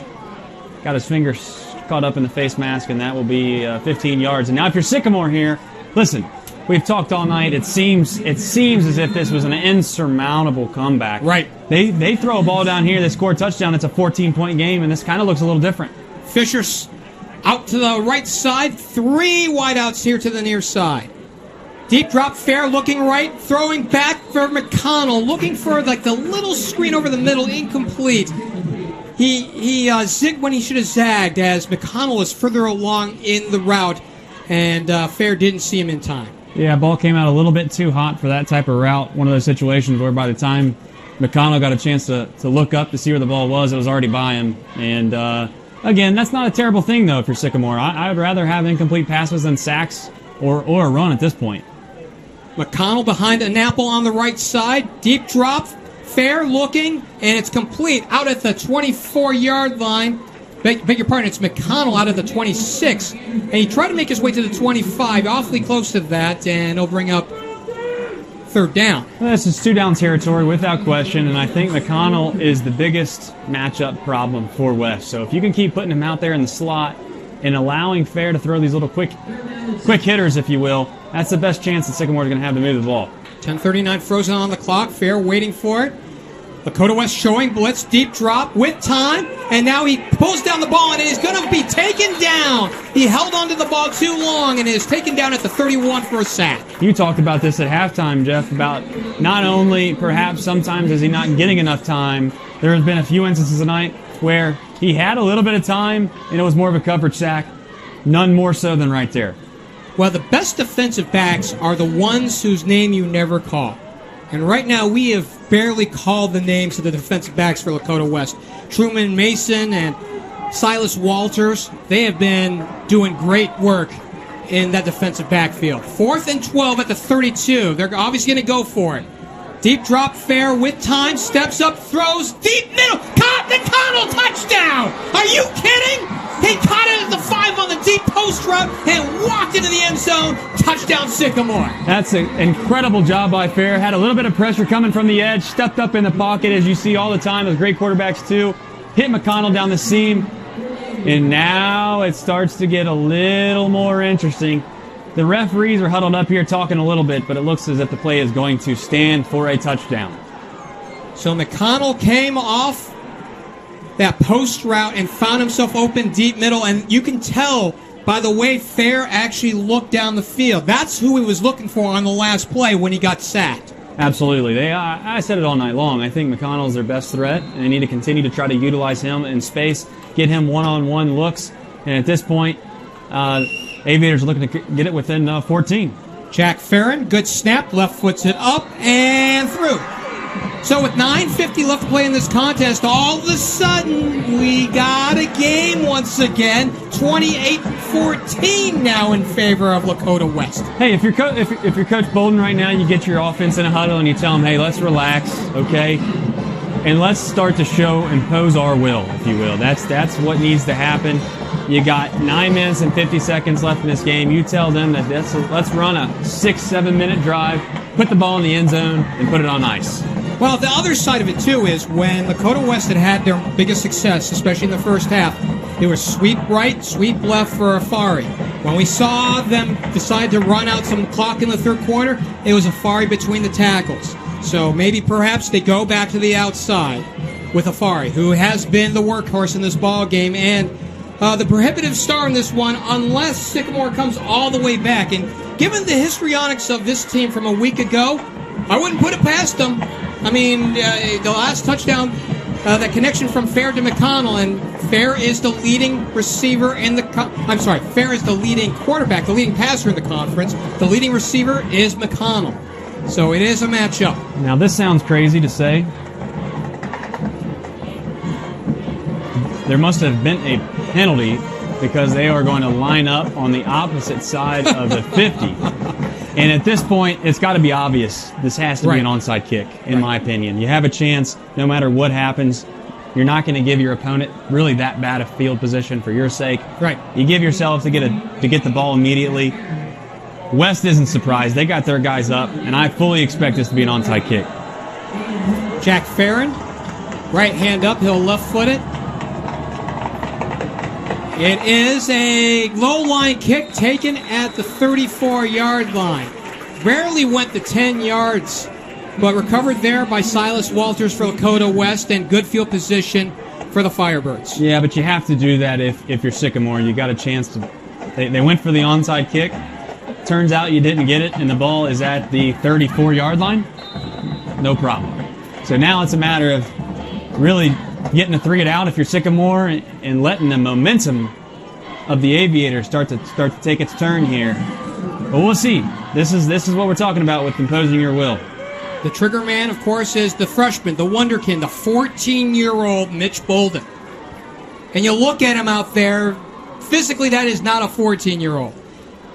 To his They sweep to the left side. Is it Riesenberg? He's got into the clear, into the secondary, down the sideline to the 45-yard line. A gain of 11 to start off things on this drive. As you mentioned, Jeff, they've had success with the sweep on the outside. Riesenberg, Afari, they're starting to put those guys on the edge and allowing them to try to outflank the defense of the Aviators, and they've done that so far on this drive to start. What do you want to bet Afari gets the ball here? I'll tell you what, I'm not. If I'm betting tonight, I think I'm out of chips. Bolden motions a man to the right, and it's a fly sweep to the man from the left, and the receiver takes it across midfield and down across the 50 out to the 48. That's Rencher. Yeah. Malcolm Rencher, who had a big first half game. Yeah, have not called his name a whole lot tonight, as Riesenberg and Afari have gotten most of the carries, but when his name has been called, he's made some good runs. Well, when you get those first down carries and you're picking up 5, 6, and 7 yards at a time, that really sets your team up well. 2nd and 3 on the gain of 7 by Rencher. 8:50 left to go to the end of regulation. 28-14 in favor of Lakota West.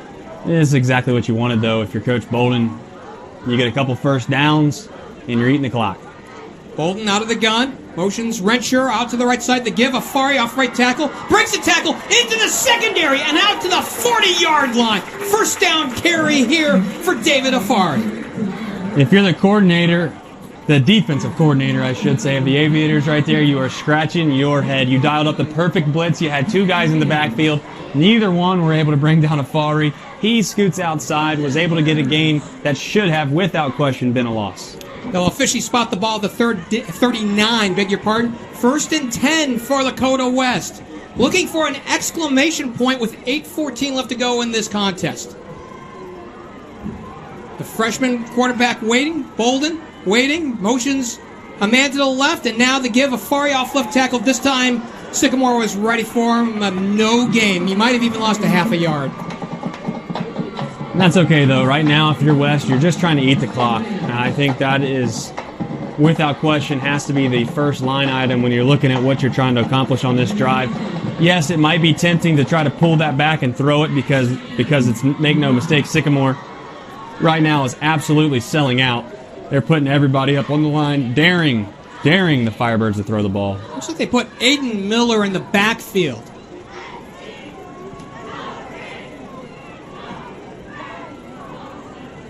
Bolden calls for it, and Riesenberg comes left on a fly sweep across the 40. We got a flag on a penalty. This one looks like it's coming back as Riesenberg comes to rest right around the 40-yard line. One thing that's interesting in high school that I find is a disadvantage, I mean, if you're Sycamore right here, you just got held. Yes. But the clock is going to continue to run. You know? I mean, you're going to push them back 10 yards, but you're going to lose a half a minute. Right. It's almost at this point in the game, and that half a minute starts to become pretty valuable. Well, if you're Sycamore, you're looking at that clock melt, and you're worried because you're no longer just facing Lakota West. You are battling the clock, as you had mentioned. So they'll place the ball at the 47-yard line of Lakota West. They'll push him back. It's a 2nd and 22 coming up off there after that hold. Did the run take them out of bounds, perhaps? Because they did not run the clock. So must have pushed out of bounds. So here's Bolden in the gun. Miller to his right. He hands off to Miller, and he fakes. He holds on to it and matriculates forward across the line of scrimmage, maybe back to midfield. So I have to ask this as we come down the clock here, given what we just talked about the clock. Yep. You ever play like the Madden games or the NCAA football games when they used to exist, like on like whether it's a PlayStation or whatever other system? Say no more, my man. I wish they still had them. Well, the point here is, I don't know how you play, but whenever I had a big lead in the ball game, I would always milk that play clock, right? If nothing else, the time of possession would look awfully pretty on the stat sheet. I think that's what they're going to do here. There's without question, you can see the play clock's underneath 5 right now. They're probably going to take a timeout. They're not set. They need to take a timeout. They will.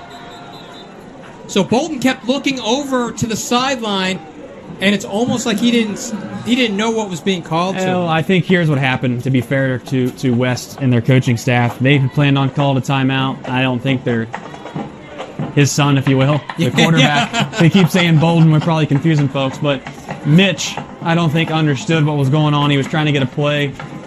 Tom, his head coach, we'll call him that, knew he was going to take a timeout, but he wanted that clock to run all the way down until he took it. By the way, so how talented is this football family, the Boldens? So right now, Tom Bolden has 2 sons playing college football at the Division I level. Kyle, who's 20 years old, he's on UC's roster. Luke is at Miami, who, by the way, if you have a good reason to root for Miami at this point, if you're Tom Bolden, well, guess what? You get to see your son play in the horseshoe tomorrow. Absolutely, that's got to be a little bit of a surreal experience in and of itself. And Coach Bolden's got a few former players. We did an article on a few of the players that had left, or I shouldn't say left, graduated from Coleraine and actually went to play at Miami. 3 of them to be exact. Bolden has Miller in the backfield with him. Looks like Afari in a slot to the left. And they'll fake the fly. No, they'll give the fly swip. And now he'll go with an option pass. Deep middle. It is incomplete. Should have been picked off. There was 4 defenders from Sycamore there to 1 wide receiver. And that was just a bad play altogether. Razzle-dazzle, but incredibly poor execution at that point. Afari should have just held on to it and just ran to the sideline. Wow. Yeah, you ever seen the game Jackpot? No, I can't say that I have. All right. Well, some of the folks that are listening certainly know what I'm talking about. At recess, the kids, they call it Jackpot. They have about 9 to 10 kids standing in a huddle. One kid throws the ball up in the middle of the air to all the kids that are standing there, and he tries to catch it. That's exactly what that looked like right there. They'll punt it away. From the 49, return man McConnell at the 18 comes back to the middle, into the second level, and out to the 30 to the 32-yard line. A nice 14-yard return off a 33-yard punt. I tell you what, I love that kid. I love that kid. He is a player. He's playing hard tonight. So far, perhaps he hadn't had the game exactly the way he wanted it from a team perspective, but he individually tonight has done a great job trying to lead them back in this comeback. I expect him to continue to go to McConnell, as he's a huge nightmare when it comes to trying to put. If you put a linebacker on him, he's too big. If you put a safety on him, he's too quick, or I should say the vice versa there, Jeff. But nonetheless, we'll see if the Aviators can move the ball. 6:09 on the clock. Fehr on the deep drop with time, steps up and now runs out of time and is sacked back at the 28-yard line. Another coverage sack for Lakota West. You can credit that to anybody. I think the guy I saw closest, number 33, Jackson Kuwach. I know it might be tempting to try to hit the deep ball, but they just don't have a lot of time to be able to do that tonight. I'd love to see them try to get McConnell on the flats, throw a little out route to him, and see if he can't make a guy miss and get some yardage that way. When I had seen Springboro, and we'll wait for this play here. Deep drop again for Fehr. Now rushed out of the pocket, will run for his life out to the sideline and gain a couple of yards as he rolls out towards the 35. So when I saw Springboro a couple weeks ago, they had an all-GWA kid named Willie Yates. And they had a guy who, you and I had talked about, who reminded me so much of Adam Thielen from like a whole mentality standpoint in Titan Case. So you had 2 dynamic players on the outside who really, demanded one-on-one coverage. So if you didn't roll that set cover 2 around to that receiver, you were in big trouble on one-on-one on the 9 route. Deep drop Fehr again. Steps in the pocket. Now he's in the clear. Out to the 40. Out to the 45. Cuts back to the 50. Inside the 50 to the 46-yard line. Yeah, big time run. The Red Sea parting there, if you will, for him. You want to talk about a hole. One of those situations where it was 4 verts, so you had man-to-man coverage, nobody in the middle of the field to tech on Fehr, and he took advantage of it by making a big, long run. No linebackers in the middle, a 20-yard game. 1st and 10 at the 46. Fehr calls for the ball out in the shotgun. Looks left, throws right. McConnell on the little naked screen. Flag on the play. He takes it down inside the line of scrimmage for about a yard gain, but we'll have to see what the flag is with 5:02 left.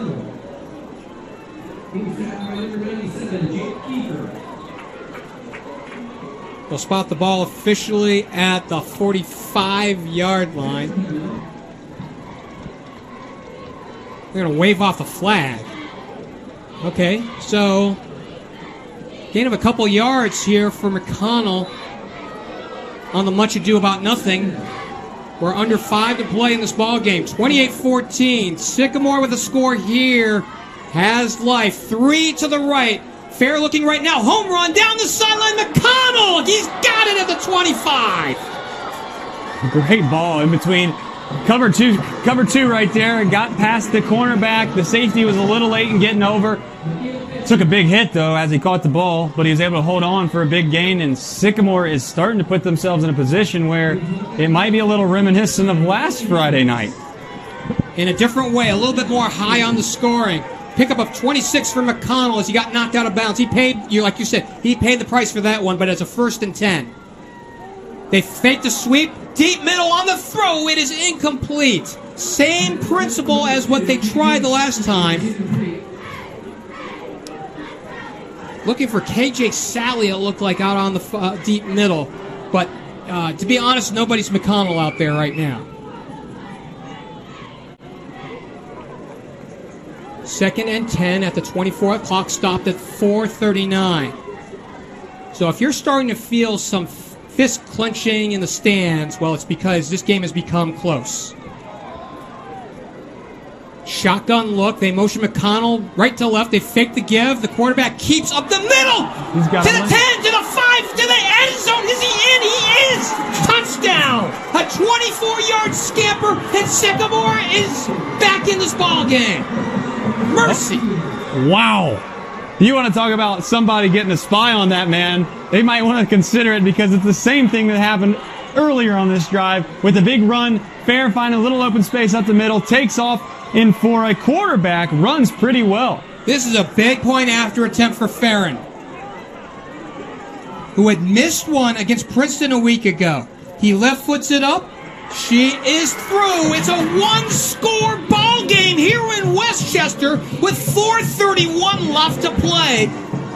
Well, I got to tell you, Trace, from what it looked like in the 3rd quarter, we just kind of thought Lakota West was just going to milk the clock and run away with it. When you stop scoring and give opportunities to the opposition, they will take advantage. 28-21 as we put a cap on the scoring drive. It goes a minute and a half, about a minute 40 actually, 67 yards, 5 plays, actually 6 plays, and capped off by the 24-yard scamper by Fehr. Point after was good. We got a 1-score game here in Westchester. Well, we asked for a good game, and we're starting to get it. We had thought at halftime that this perhaps could turn into a rout. Has been anything but that for the second half, and I said it a little bit earlier, even more so now. Credit to the Aviators. Yes. I mean, you know, you're dealing with 15 to 18-year-old kids. A lot of times, the way that it was going tonight, you could have packed it in. You could have hung your head. You could have come out at halftime feeling bad for yourself. That absolutely didn't happen. They've crawled themselves back into this game, and they desperately need a 3-and-out here to give their offense a chance to tie this thing up. Fehr will kick from the 40. We've now officially got a game. He angles it to the near side. And it's off the hands of Miller at the 7-yard line. Dancing on the sideline to the 10. Comes back to the sideline. Out to the 15, to the 20, to the 25, down to the 28-yard line. He had turned absolutely nothing into something on a return of 21. Yeah, about went from the goat to the hero real quick there, didn't he, Jeff? Dropped the ball right around the 10-yard line. The ball bounced what looked to be almost out of bounds at around the 5. Picked it up right on the edge of the sideline. Made a couple men miss. Got himself out to the 25, maybe to the 30 here. Was it 27? But nonetheless, West is going to have to show why they were able to score in the first half, and that is being able to run the football. And it'll be interesting to see if Coach Bolden decides to maybe throw it, because Sycamore's daring them to do so. Well, I got to tell you, I would imagine that David Afari right now is the mismatch, right? If they've looked at him on the fly sweep on from a flanker spot. Obviously, he's been the tailback. He's in the tailback spot right now, next to the quarterback Bolden. To his left, ball's on the near hash mark. 4:22 left to go in this regulation. We're not calling this a game. We're calling this regulation. The give off the right side, it goes to Afari, sweeping right to the 30, down to the 40, in traffic to the 50, to the 45, down to the 40, out on the sideline. What a manly run there by David Afari, a pickup of 32. Talk about putting a team on your back. He just broke about 4 tackles, and he was throwing kids around. Or so he made them look like kids, Jeff. Mercy! Afari has had the game of the season as far as what I've seen so far. 4 touchdowns and counting. We're under 4 to play in this contest. 28-21 West, but they're holding on by fingernails. They're absolutely not in a hurry as the play clock is under 10. Down to 6, down to 5. Bolden calls for the ball. Afari, no, the quarterback keeping up the middle to the 35. Did the ball come out? The ball is loose. Sycamore says they have it. Mercy! In a game that is roller coasted and twisted and turned, and there is a flag on the field as well. But right now, the ball belongs to Sycamore. I'll be honest, Jeff, it looked as if he was down, very clearly down. I'm not here to say that, the refs do the best they can. I'm not going to belittle them. I'm not going to sit here and act as if, they perhaps blew the game here. But it was pretty evident in my viewpoint that he went to the turf and really once he hit the turf, the ball bounced out. They're having a huddle and they are going to agree. They are going to stick with the call. Wow! Wow! Here we go. Buckle up. Buckle up, Jeff. Once down 28-7. West is now up 28-21. Sycamore will have the ball on the fumble. The second fumble lost by the quarterback Bolden tonight. Can you believe this? No. I mean, this honestly. is certifiable. This is certifiable. This is absolutely certifiable now. I'll tell you that the West fans right now are not pleased, and they are having to hold Coach Bolden back right now. And he needs to be careful because he's going to get a penalty and cost his team some more yardage. Tom Bolden marching back to his own sideline. He got his piece of flesh and didn't get penalized for it. Drive of the ball game right here. Fehr, and the crowd comes alive here in Westchester. Deep drop Fehr. Screen to the receiver. Out to the 35, down to the 38-yard line. Number 8, William Engel, the running back that we saw so much of in the first half, gets the reception. Love the play call there. You're taking the aggressiveness and using it to your advantage. Throwing a little bubble screen there right over top of the defenders. And here we go. Gain of 7, 2nd and 3. They spot the ball on the left hash mark at the 40-yard line. 3:04 left to go. Fehr on the deep count. Gets the ball. Deep drop with time. Steps up. Now running out of the pocket and gets back to the line of scrimmage. Might have got 1 more yard in that scrum. So he ran out of time on that deep middle. Where's McConnel? Yeah, he's obviously looking for his man every single time. And I'm not saying that, you can't lock into one guy because I know, guess who else is looking for McConnell? That is the Lakota West defense. I tell you, you can't let number 22 beat you. He's kind of beating you all night. We'll see. 2:26 left to go in regulation. McConnell in motion. The quarterback keeping for a first down into the line and surpassing the 35-yard line. Beg your pardon, the 45-yard line. Yeah, the clock will stop, so they move the chains. Keep an eye on the clock here. They have their timeouts. The Aves do, all 3 of them. So they have the ability to control the clock perhaps a little more than just your traditional 2-minute offense. You go the 9 right now to McConnell. We saw it earlier in the quarter that they went deep route to him for a touchdown. Here's Fehr with the ball. Deep drop with time. Now running out of time. Rolls left, throws it out of bounds wisely. Preserving the clock with 1:44 left to play. And I'll tell you this. I've noticed this a few times, Jeff. It's certainly a home clock. we did see it another second or two march off. And I can promise you the play clock is rapidly changing on a first down. But credit to them, man. That's what you do when you're at home. Well, that's why they call it home field advantage. That's right. 2nd and 10. The ball's on the far hash mark at the 45-yard line. An apple split out to the near side. Fake give on the play action, and now the ball is batted down on a jump pass to the left. And you can hear the fans here at Lakota West exhorting their defense.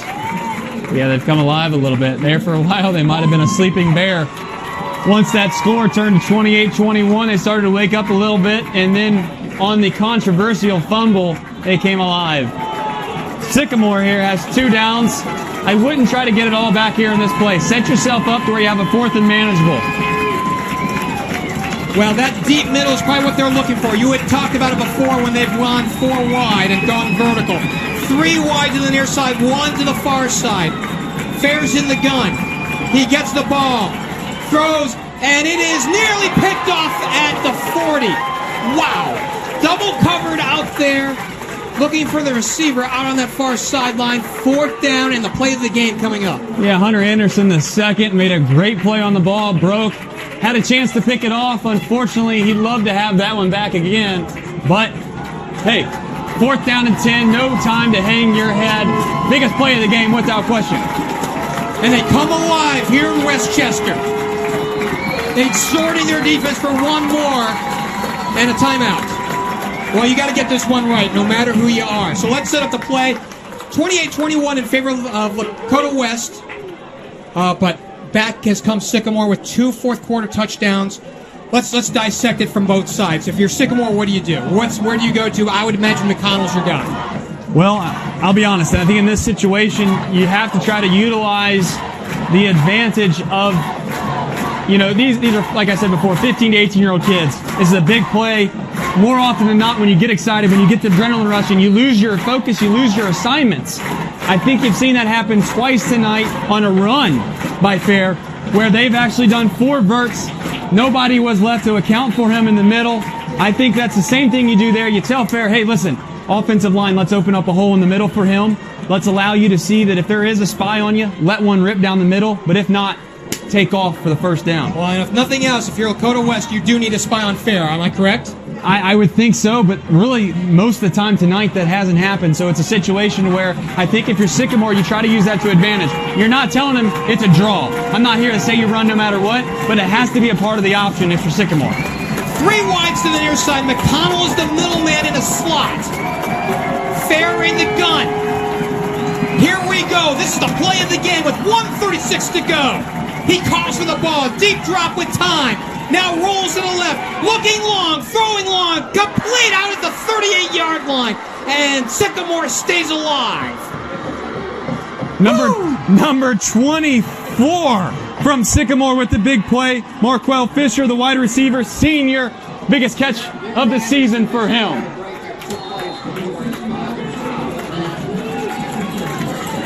Here we go. 1st and 10 at the 37.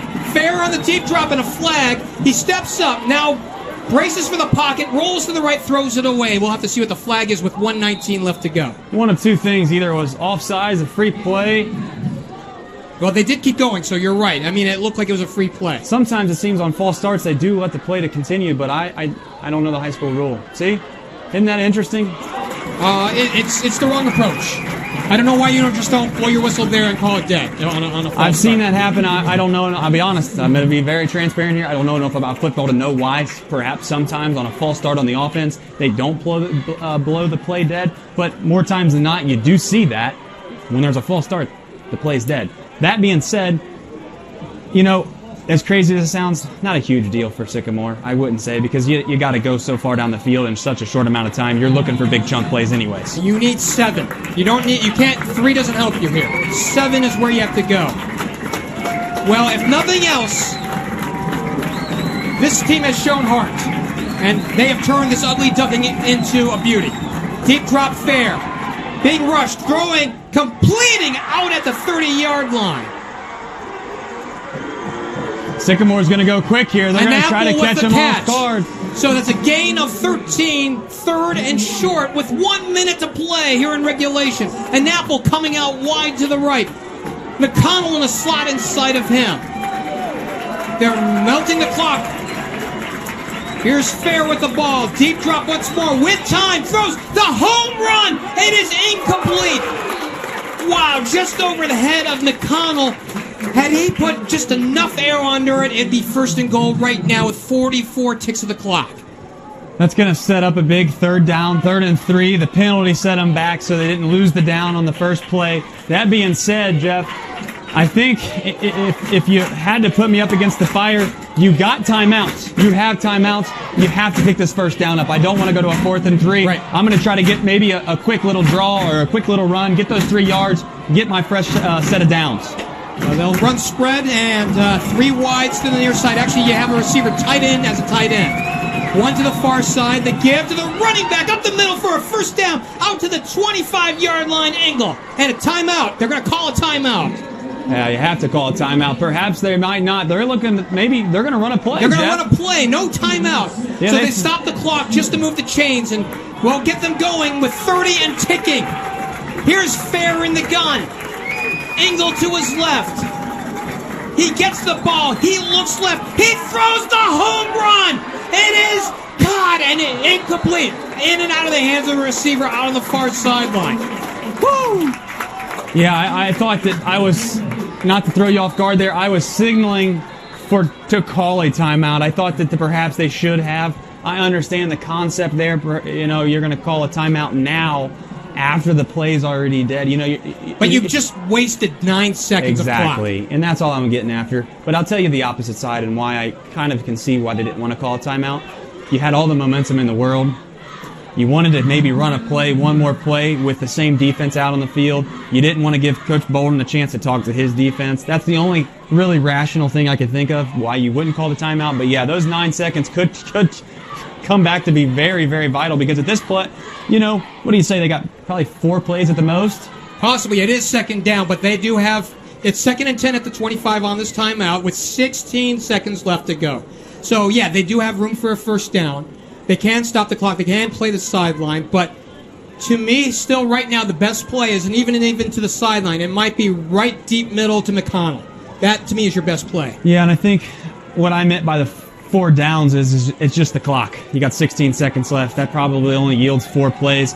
At this point, 2nd and 10, you gotta do what you mentioned and try to get the ball to your best playmaker. But that being said, the last 2 balls have gone out to number 24, Marquel Fisher, and he made the big play earlier to get the first down.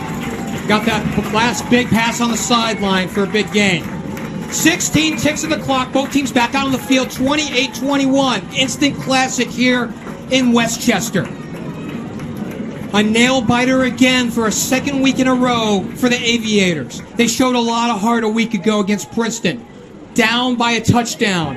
With 1:45 left to go, they tied it up and then got a field goal at the end of the ball game to win it 16-13. Sycamore has been the surprise of Region 4 and the GMC. Tied for first place with Fairfield, who was in their own battles tonight. Andrew Fehr is the man of the moment.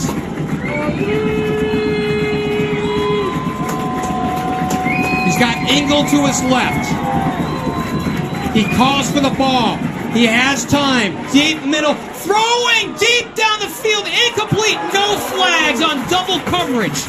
Intended down there for number 8, William Engel, who kind of went like deep middle on the half-hearted wheel route, but was drawing double coverage. 9 seconds to play in regulation. Yeah, and that's what I mentioned. These long routes are taking time. That same play right there ends the game. That was a 9-second play. So it's a situation now to where you have maybe 2 plays? At the very most, for sure. I mean, again, you have timeouts left, and unfortunately you're going to end this game with timeouts in your pocket. Well, them not taking a timeout a handful of seconds ago is going to hurt them, and we now have another timeout. This one is charged to Lakota West. Woo! 9 seconds left to play here in what I have termed an instant classic. Yeah. It's nice to not see a dog. This one looked like a dog at the end of one half. This has turned into a butte. Yeah, in the last 22 minutes or so. Yeah, I mean, they've turned it around on its head, right? I mean, you got to give the Aviators all the credit in the world no matter what happens on this last maybe 1 play, 2 plays. Let's talk about that really quick. I foresee that what they've done all night is they've put themselves in one-on-one coverage on one side of the field, and they've thrown that little wheel route, if you will, to the outside. if you're West, you have to sit back and make sure that you have 4, 5, 6 defensive backs sitting in the end zone right now, because I expect Sycamore to make the Hail Mary throw. I don't want to say Hail Mary to the listeners. I mean they're gonna go for the end zone here and presumably be perhaps the last play. And as I mentioned before, if the home clock operator has anything to do with this, it will be the last play. Right. Well, if nothing else, you're at a point in the ball game and a spot on the field where deep middle is an option. Absolutely.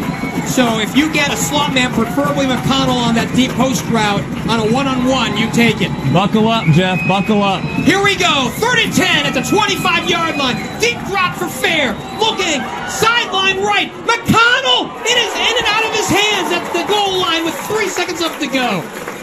Woo! Well, there's only one option now, and I'll say this. The first week of the season, me and Reed were on a call.